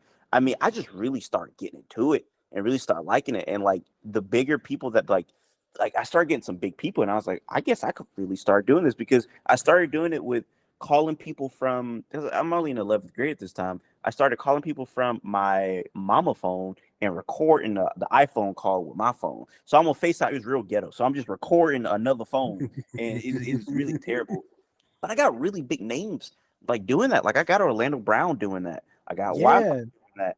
I got freaking Young Nudie doing that. You got goddamn Rod Wave doing that shit. I got no. So that was just an audio interview. I was so mad because I was gonna do a FaceTime interview with Rod Wave, and his people calls like, nah, like we need to be on the phone. And I was like, damn. I was on FaceTime with him for like 5 minutes. So I was already had the everything set up. But I got Young Nudie, got the nigga Funny Mike who do like when he was doing 22 Savage. I don't know if you remember that. It was like niggas I remember 22 Savage. I interviewed him when he was doing 22 Savage. I interviewed a lot of people, Lil B. I interviewed a lot of people I had no business interviewing doing that method. But yeah, man. That's kind of how that begun. Bro, how did all of that happen? Because yeah, like I was looking through and like early on, you were getting like you were getting some like big fucking hits like super early. Like, did you just like reach out to them and were like, hey, I want to interview you? Same thing you do, man. Orlando Brown came about. Orlando Brown, I don't know what made me do like why I had the unmitigated gall to think this would work, but it did. I freaking just DM Orlando Brown. I was like, you want to do an interview? And he was like, yeah. Boy, did that go left after the interview, man. I can't even imagine. So like I told you how I'm doing the interview. I'm recording it off of my phone, so I need space. So I'm deleting interviews. I got no backup files. A couple months later, he asked for files. I was like, oh, I deleted them. I don't have any of the files. And he said, you expect me to believe that you don't have the files of a highly individual viral individual? He said, you expect me to believe that you don't have the files of a highly viral individual like myself? No, he didn't. I said, I don't. And he was just cursing me to fucking. He cursed me out from A to Z. But yeah, I was just reaching out to people, man. The Young Nudie had like a number in his bio. I just called the number. We set it up like that. Also, one of the worst interviews I ever did in my life. Only bad because of me. I was just terrible. But yeah, that's how I reached out to everybody. Just same way that you reach out to anybody, really. That's hardcore. Like I don't know, like just the fact that like that happened for you so early and people like were just willing to like hop on with you and like you really like you got your trial by fire. I'm like lying. That's what that means. I'm lying. I'm gonna tell you a secret that I don't think I've ever told anybody. So this is a Real Notes exclusive right here, man. Come on. I got all of my interviews from kind of I don't know when exactly I started, but around that time to like 2021. My method of getting interviews is that in the subject, and so when I would email in the subject, I would put interview request, and then in parentheses, I would put Kanye to the in all caps. See? So I did that because nigga Kanye name in the subject. People Kanye, they don't know what Kanye to the is. I'm pretty sure, but they're like, hold on, what they got going on with Kanye? So I did that until then. It's like 2021. I don't do that anymore, but that was my method of getting interviews for years. Oh, that's crazy. And see, that's another thing I forgot to bring up. Like I know you got some serious roots over on Kanye to the, which is like it's amazing to me that Kanye to the is like still running. I mean, I don't know how they feel about the affiliation with Brockhampton, but like the fact that like that like a full on like group came from Kanye to the like that's that's enough to like make you minted forever. But but like but like how else did your relationship with Kanye to the or like not even relationship with it, but like how did you being on there influence and or affect the way that you went about doing your thing? Oh, KTT is so like important to me because I still use KTT to this day. So like, Right. Kanye Tither is still alive, but the guy who owns it, he sold it and made his own website, KTT2. So Kanye Tither is kind of dead. Like it's there, but nobody uses it. Who used to be on there? Everybody's on KTT2 now since like late 2019. But man, so like I said, I started doing reviews first. And they were the first people to really give me feedback and reviews and telling me like what was good, what was not good. And like, I mean, everything happened so quickly because like within like a year of me doing reviews, I met a Needle Drop. So like he was another big person that was kind of like giving me feedback or whatever. But KTT, man, like I used to always do fan questions. And right before I would interview somebody, I'll be like, I'm finna interview Drum.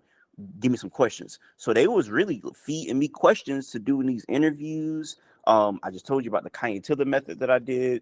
So yeah, man, KTT is like a website that I found new music and artists that I interview. To this day, I find people all the time on KTT that I'd never heard of. Like Mike and all of them, like they was kind of putting me on like KTT was kind of putting me on Mike and Navy Blue and all of them. So yeah, That's hardcore. So yeah, KTT is definitely a site that's still very important to me to this day. Use it every day. That's fire. So were you like a part of the KTT community before you were doing your interviews, or like did that kind of come directly after?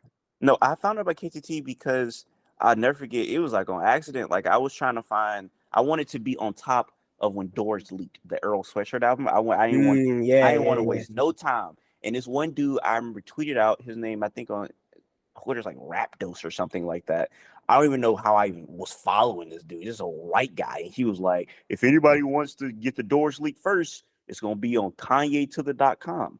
So I'm like, all right, man, let me sign up to the site. And I've literally, so whenever that came out, I've been on KTT since around Doors came out. Wow.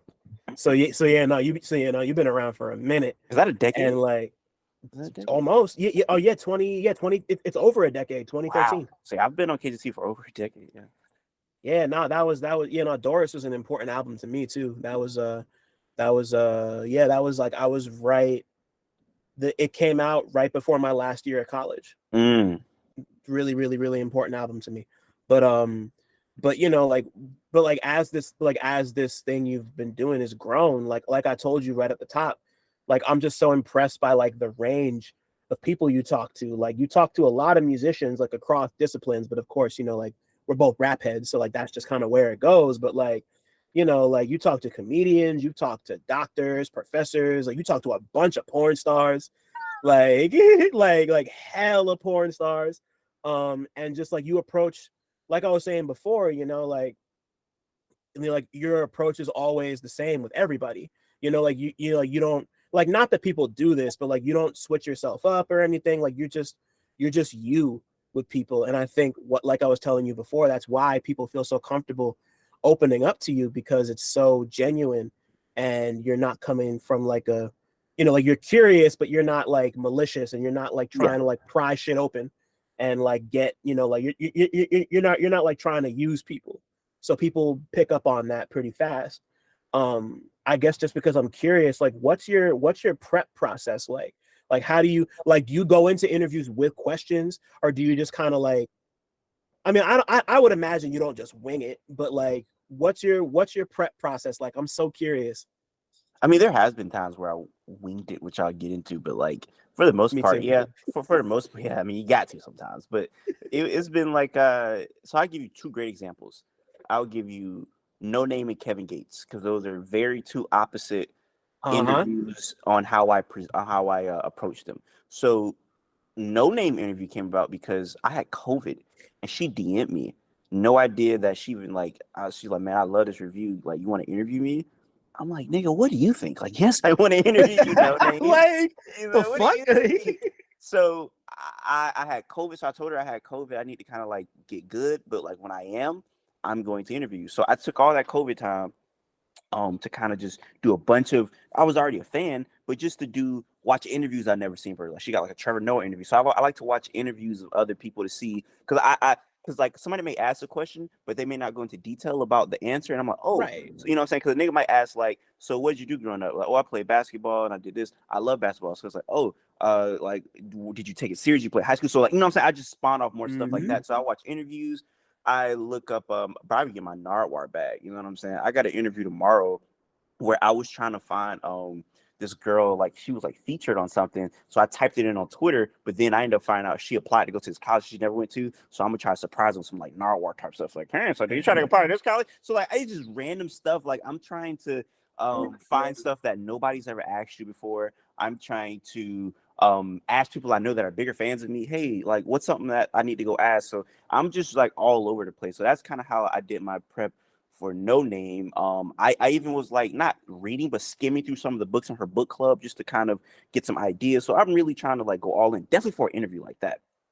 On the opposite end of the spectrum, the Kevin Gates interview, I went to the arena to do public interviews like how I do sometimes, Right. but essentially we got backstage and the guy who works at the arena, he was like, hey, you got some interviews lined up for artists? I was like, I don't know none of these people. He was like, well, Kevin Gates' publicist is gonna walk up to me. When she walk up to me, walk up to both of us. So she walked up to him. I walked up to both of them. He told her who I was. She's like, oh my gosh, I would love for you to interview Kevin Gates. Like, definitely do that, right? Like right when you get off stage.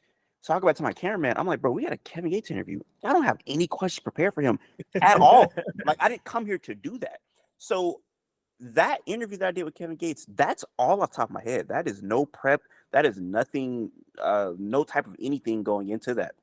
Because I didn't know I was going to do that. So that's just kind of, like kind of two Wow. sides of the coin right there. So I mean, like Also, both of my Yeah. favorite interviews, some of my favorites I've ever done. Like No Name and Kevin Gates, some of my favorite interviews I've ever done. But yeah, they're both incredible. Like I get it, and like like I rewatched the Kevin Gates one recently too, and like I every once in a while I go back and just like find the clip of him like looking you in your eyes and being like, I fuck with you. Like I don't like people. I swear to God. Like bruh. And that's such a funny moment, but like real talk, that meant a lot to me because that nigga really do kind of don't be rocking with people in interviews sometimes. Right. And the fact that I didn't have anything prepared, that showed me like, man, I really might be put on this earth to do stuff like this because I didn't have nothing prepared for this man. And the fact that it went that good, that really like gave me a lot of confidence. So shout out to Kevin Gates. Yeah, nah. Like I was like watching. So I had no idea that you weren't. That's even more impressive. Like I don't know. Like that's like not everybody can just pull some shit like that completely out of their ass like that. And like you did it and made it seem so effortless and like to the point where he told you on camera that you crushed it. Like that's not nothing. I mean, like you don't need me to tell you, but like that's not nothing. Like I've seen, like I know like I've seen like professionals who can't hold a conversation like that. Like and it's just like there really is like an art to that. Like some like in moments like that, it's art and not science. But like everyone's I'm sorry. No. You go. I was gonna give you the behind the scenes on how I prepped for that because I have very small time. There was two people that interviewed him before me.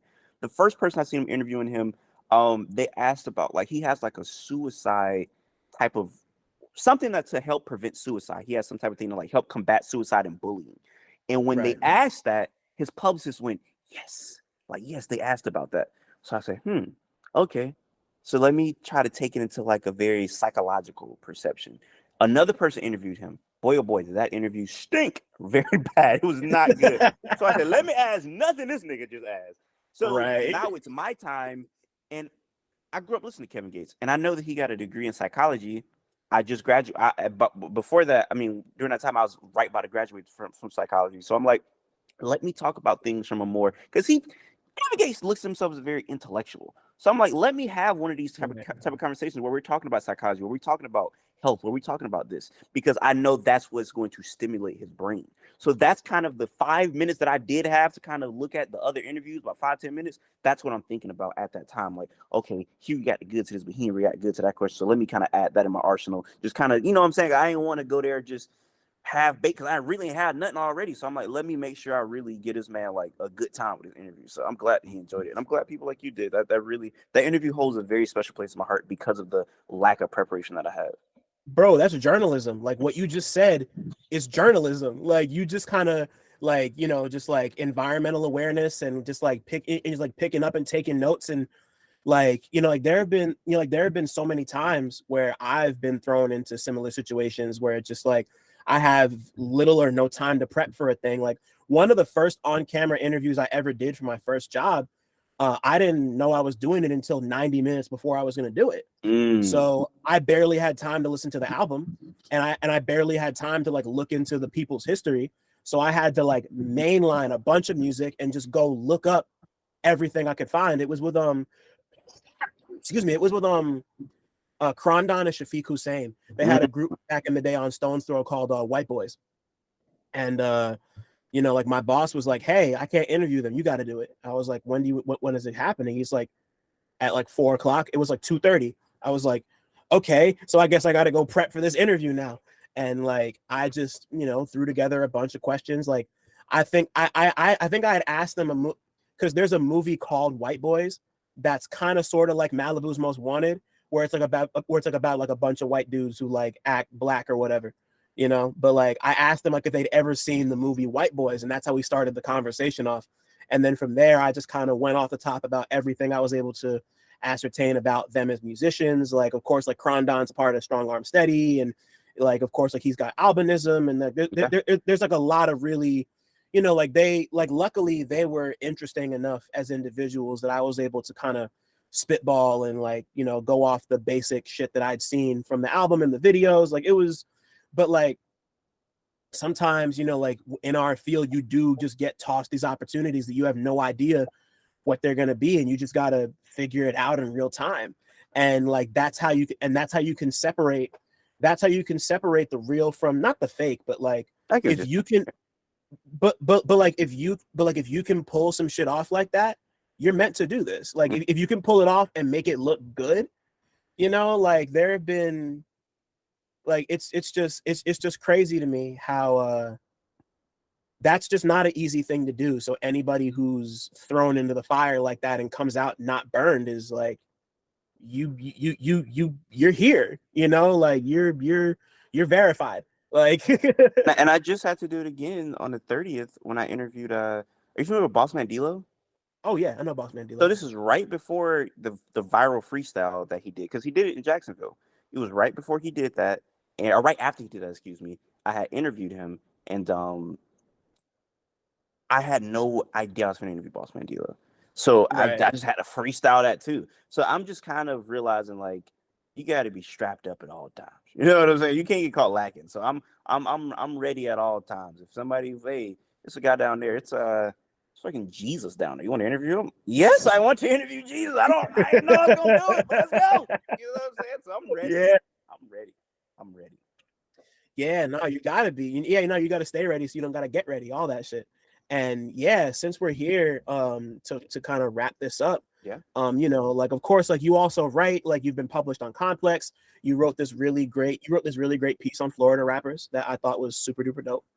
When it happened, and just like as somebody who's both written and does what you do on YouTube, like as somebody intimately familiar with like both blogging and vlogging, like you're just like the state of media right now is extremely depressing. Yeah. I've seen a bunch of homies have lost jobs. I was just in a position where like I'm still working at Pitchfork, but it's like like it's like skeleton crew shit right now. Yeah. It's very, very weird. But I say all that to say, like, what would you say is like between writing and just like doing stuff on here?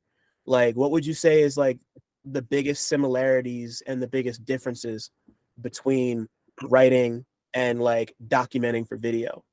So one, I do want to start off where you bringing up the article that you like. I appreciate that.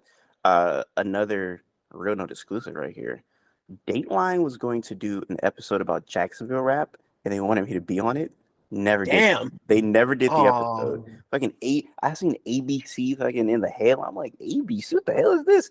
Freaking, that's fucking wild. So shout out to Nightline for almost having me on the episode. But man, that's why I said I'm not a real journalist, because like, bro, this came about so random. Like, Complex was about to interview me about something completely else. The story never came out, so I don't know if I'm supposed to say it, but they was going to do an article about something, and they wanted me to talk about it. And they reached out to me because they just knew I was like involved with the thing, and just they never did the article. So then, like 4 months later, the dude who's going to write the article, Eric Skelton, he just reached out to me and was like, "Hey, you Yeah, I ever know wrote?" Eric. Shout out to Eric. Yeah, he reached out to me and was like, "Hey, you ever wrote before?" I was like, "No." He was like, "You want to try?" I was like, "Yeah." And that's how it happened. I had this just like interviewing. I had no aspirations to do interviews. I had no aspirations to do writing, but it's like the opportunity is right there. So let me, give it a go or whatnot. And I can say for surety, I definitely enjoy writing way less than I do doing this, because I don't feel like this. Look, this doesn't come out well during writing, because like I'm not a guy that has a lot of flowery language. Like you and Alphonse, y'all be using words. I don't know what the hell y'all be talking about. Y'all, I'm like, I can't do that. You know what I'm saying? Like Alphonse he said something was operatic when we were talking. I said, wait, whoa. I don't know what that means. You know what I'm saying? He was like an opera. And I was like, oh, okay. I ain't never heard that before. Yeah. So, and I feel like a lot of great journalists can do that, and their flowery language can make you visualize something. I feel like I do a great job on that when I am talking. Now, can I write? I think I can. I've always gotten good, very, very good grades on essays, so I think I could write. So the similarities, I don't know, because like I mean, I try to be me. That's the one thing I can say. I'm always trying to be me. So I'm never going to try to be you. I'm never going to try to be Alphonse. I'm never going to try to be Brandon, because I can't be. That's just it would feel fake if I try to do that. So when I am writing, I do like to think. I like people be like, I could hear you saying this. I'm like, okay, well, that means that I did it, because like that's me. So the similarity is just me being me, but it's not a lot of really like great similarities that I could do, because it is two very different things for me personally. Yeah. I think there's a little more. I think they have a little more in common than people like to think they do. But there's obviously like a lot of differences, because Yeah. it is, like I tend to, because I almost come at it from the opposite standpoint, because like I started talking really late, like to the point where like the doctors were telling my family that I was like on the spectrum and that I was never gonna talk ever. Mm, I didn't say my first words until I was like 4 years old. mm, And then once I started talking, I kind of never stopped. But like I always like the way my brain works, like words are always in there and I'm always like formulating thoughts, and like I got like movies playing in my head, whatever. I As much as I love to talk, I tend to have a better time, or I tend to have an easier time articulating my thoughts through writing, because I have so much shit going on up here that it's just like easier for me to like write it out and then yeah. maybe delete it and like really like, Yeah. like tinker with it and like fine tune it and make sure it's like ready to be presented on Yeah. some shit, But I think like, but as I've been doing this, because I've only been doing this I'll be coming up on 3 years in a month. I started this on my birthday in 2021. So this will be my third year doing this. Congrats. Thank you. Thank you, bro. But like the thing that really sticks to me about this is like, I have an easier time, like we're just talking at the end of the day. So I just, like I take the pressure off of myself and just remind myself, like, we're just talking. Like it's an interview, like technically, but like this is a conversation. We're just talking. Yeah. Like these are just people. Like we're all human beings at the end of the day, and it makes it, like I don't really edit a lot of these, like unless there's like a big gap or like some internet connectivity issues, like I don't edit these. I just let them run as is, which is an extension of doing a bunch of like interviews via Zoom and the phone and having a bunch of the conversation get cut off because, like word counts and all that. So I was like, fuck that. I want to just have everybody. I was like, where can I put this out where everybody can hear everything? Yeah. Boom, a podcast. Like it makes perfect sense to me. So, so like, I guess in that way, like it's similar to me because I just like, it's all me just kind of putting my thoughts together in a way where I feel most comfortable and just like being able to, I don't know, like, because like people, like I know more people who listen to stuff like this than read, Facts. which is like, like that's like like I don't necessarily find that to be depressing because like there's plenty of people who read, like and like there's plenty of people who wouldn't read otherwise who are Mm, reading my shit, exactly. and like people that I respect like Mm, Al, like fucking like there's I could list a million names right now, yeah. but like those people are bringing people to read, and Mm, that's incredible, and that's so valuable to me. But I think the intersection where like where like you and Al or you and me or you and whoever, like we're like just like that cross pollination of like, oh, like, I'm a journalist or whatever, yeah. but like I'm a journalist, you're a YouTuber, whatever you want to call yourself, and like we're all just like we're all connected Hmm. through this shit. Like there's no, like there's less space between us than I think we'd like to think there Yeah. is. Like there's people, like there's people who do what you do who I don't really like very much. Like there's plenty, but obviously you're not one of them.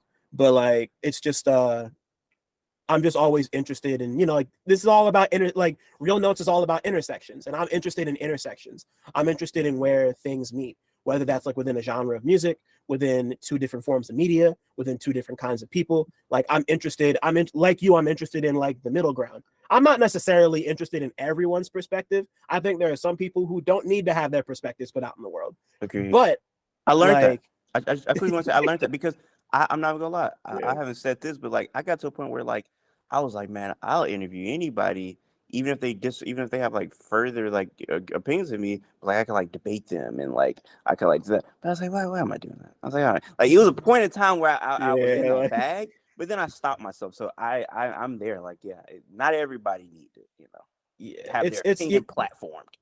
right, like it's tiring, and like at the end of the day, like that person's shit's going, it is what it is, Yeah. like I try to be like, especially like recently, I try to be very careful.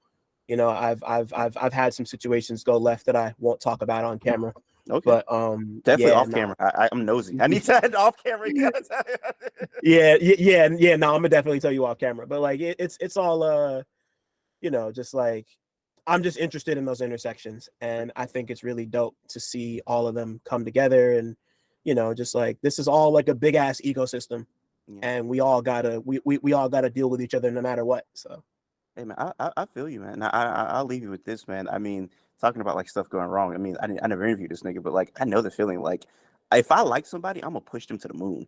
I was a Morgan Wallen stan at first. Morgan Wallen, the whole nigga thing came out. Oh my god! yeah, It's your boy. This your boy right here, right? I'm like, yeah, right. gosh, Morgan. Right, it's like the Lou Ratchet video. He's like, they got your man on sex assault charges. Exactly. That's exactly what they were doing. That was your man. So I'm like, It was oh your boy. Like, gosh. So yeah, I know the damn, feeling. Yeah. that's funny as hell. But and yeah, before, I don't think I've ever said it on here before, I'm a huge Lou Ratchet fan. I'm He's not funny. from Philly, but he's so goddamn funny. Everything he puts out makes me fucking He's from got me Philly. rolling. He's from Philly, I yeah. thought from Pittsburgh. Oh no, my fault. He's from Pittsburgh. You're right. Gotcha. He's definitely from Pittsburgh, He's hilarious. because he did a Pittsburgh Steelers one where he's like a fan like out on the street, and he's just like talking about like, oh yeah, I got like a whole hat full of like Budweiser and root beer. I drink Budweiser and pop, and like it's like him like talking about like Ben Roethlisberger, and Yeah. it's like, oh yeah, gins are gonna eat. Like we're just like the whole like just like he's so Philly. He's so Pittsburgh. Excuse me. He's a Yinzer. They're from Pittsburgh. My fault. But anyway, yeah, he's tight, and that just reminded me of that. He's great. He's great. But to formally close this out, Eric, if your life was a movie, what would it be about? Oh, that's a goodie. My life is a movie. It would be about freaking my life would be about a person that has a lot of aspirations. And the selling point of the movie is a terrible plot. The selling point of the movie is just like, just a guy trying to be great and will he live up to these expectations? That's kind of where I'm at a point in my life right now. It's like I want to do so much, and it's just I pray to God that I could reach the point that and impact so many people, because I want to freaking have my license, and when I can do counseling and stuff like that, and like, because that's like I want to open up my own practice and stuff, so like I want to do so much. So it's just, will this guy be great? Come and find out. Yeah, nah, like, yeah, I feel like that's everybody's story, like to an extent, it's, like that's really universal. And like that, like that's another thing, just like being in the middle of like doing all of this, but also like wanting to like make like have your own practice and Yeah. get a license, like that's like like, have you ever thought about the intersection of those two things before? Like, Which ones? is like between like what you do with the channel and what you want to do with you, like Direct correlation. like, is there like are you ever like would there ever be a time where you're like, oh yeah, I'm not going to do this anymore because I'm going to go do this other thing? Like, I want to, like, maybe a pause on college if, like, let's say a freaking, I don't know, some big network that I appreciated gave me like a good spot and was like, hey, we want you to host a daily show on TV, gonna give you some good money for it, and you got a lot of creative control around it. I may put a pause on college for that, but I want to do both. But there's a direct correlation for sure, because it goes back to me being inquisitive and me being curious and right. stuff. Because the reason I'm in psychology is because I want to find out why people are the way they are. So like, I see like a serial killer, or whatever, and it's like, oh, this person's a bad person or whatever. But it's like, how did they get there? Like, how did this person get to the point where they wanted to? Like, how did Jeffrey Dahmer get to the point where he wanted to eat people? Like, that's crazy. You know what I'm saying? Like that's in my brain. Like, because like I try to be the person that doesn't judge. I try to ask questions before that. We all are prejudiced in our brain. Like, we see somebody and think, even if we don't want to do that, you know what I'm saying? Like, you judge real quick. But I don't want that to be my lasting judgment. Like, that first prejudice thought that I have, I don't want that to be the last thought that I have. I want to know, how did that person get there? You know what I'm saying? Like, I want to know why, like how did Kodak get to the point where he's just life falling apart? You know what I'm saying? Like, what happened? Like, what is going on around him? Like, that's kind of my, that's the way my brain works. So yeah, and then that goes perfectly back to me doing interviews, because I get to ask these people those questions instead of just thinking it. Hey, how did you? So No Name, like, you know what I'm saying? Because like No Name, like everybody was on No Name head or whatever. I wanted to ask, like, how did that make you feel? You know what I'm saying? To see Right. people. Yeah. So yeah, that's kind of my thing right there. So yeah, I think it's a direct correlation. Like, yeah, like not dodging the hard questions and really like trying to get at like what people feel. And that's great, like obviously it connects with people. Because like you're like a fucking internet celebrity, bro. Like people know who you are and shit. Like, that's Shout out to the people who freaking just watch the videos. It's terrible content. I don't know why you watch, but I appreciate you watching. It's very much appreciated. people watch because y'all be talking about shit and you just be having fun, like like just like your like review style is great, just like you holding, like I know I I haven't seen you hold so many different kinds of like wrappers and bags, just like writing on the back of shit, like you just like see that evolution, and then for it to go on to like just like the cardboard is like your thing now, like it's I be forgetting to review stuff sometimes. I'm like, man, I gotta review stuff. People be watching his reviews, nigga. I interviewed Navy Blue because his mama seen the review. right. Like, you gotta watch this. So like, yeah, I gotta always gonna do the reviews. But no, I appreciate you even reaching out to like have me on here, because you've had people that I respect on here, like a Navy Blue or like a Chuck Stranger. I told you I love Rap Ferreira. That's my guy. Rap Ferreira is my guy. I love Rap Ferreira. So like, Rory's the dude. you know what I'm saying? You've had a lot of people I grew up listening to, Damo Genesis, and like I mean, it doesn't end. Like, you literally have so many people on here. And I just want to say that I appreciate you for reaching out. Says it's like I'm a part of this lineage that I shouldn't be a part of, but it's like I appreciate it. And I really appreciate what you do with this and with your articles and everything else that you I watch your stories sometimes, And boy, so many times I thought you cut your hair off. You have not. You know what I'm saying? You a good fake out for that one. Oh, he cut his hair off. This nigga ain't do that. This nigga got me again. I fall for it every time. I'm like, oh my god, I gotta fall for it. So, yeah, man. Keep tricking me out. Keep fake, because it's gonna work every time. Every single time I'm gonna get faked out. Keep posting about movies and music and everything. What I didn't say is I was gonna bring up Alphonse. Shout out to Alphonse for watching movies from like a nigga Letterboxd, like 1950s, 1940s, fucking black and white movies. That nigga's like crazy, man. Like neo noir and western shit. That's exactly. like all he watches. nigga watch Casablanca on repeat every day.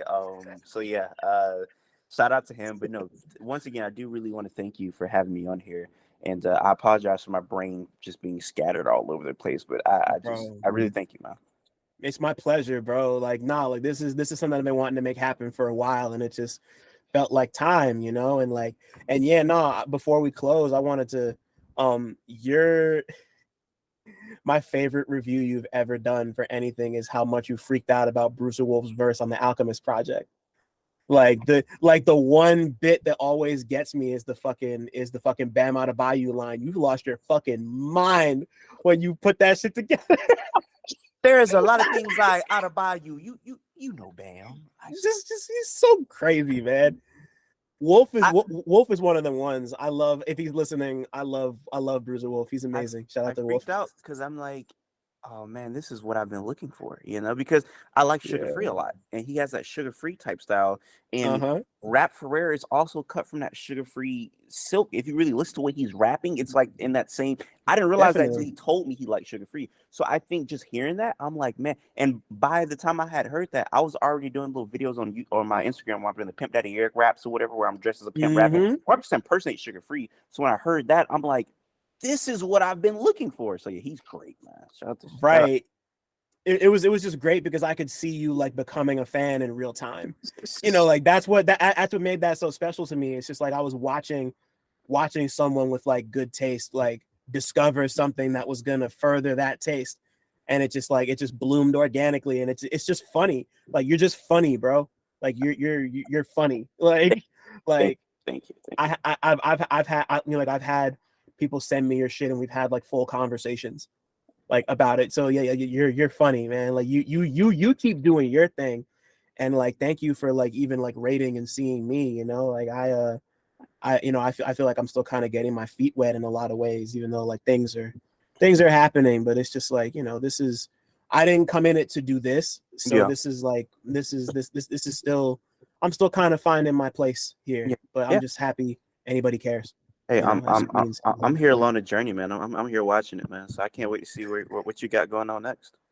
Damn, yeah, no, it's gonna be fun. I don't know what it's gonna be, but it's gonna be fun. Thanks for listening. Shout out to y'all for making it this far, and shout out to all the Black people listening too, because y'all really impeccable. Don't forget to like, subscribe, and tell a friend to come through next time. 1.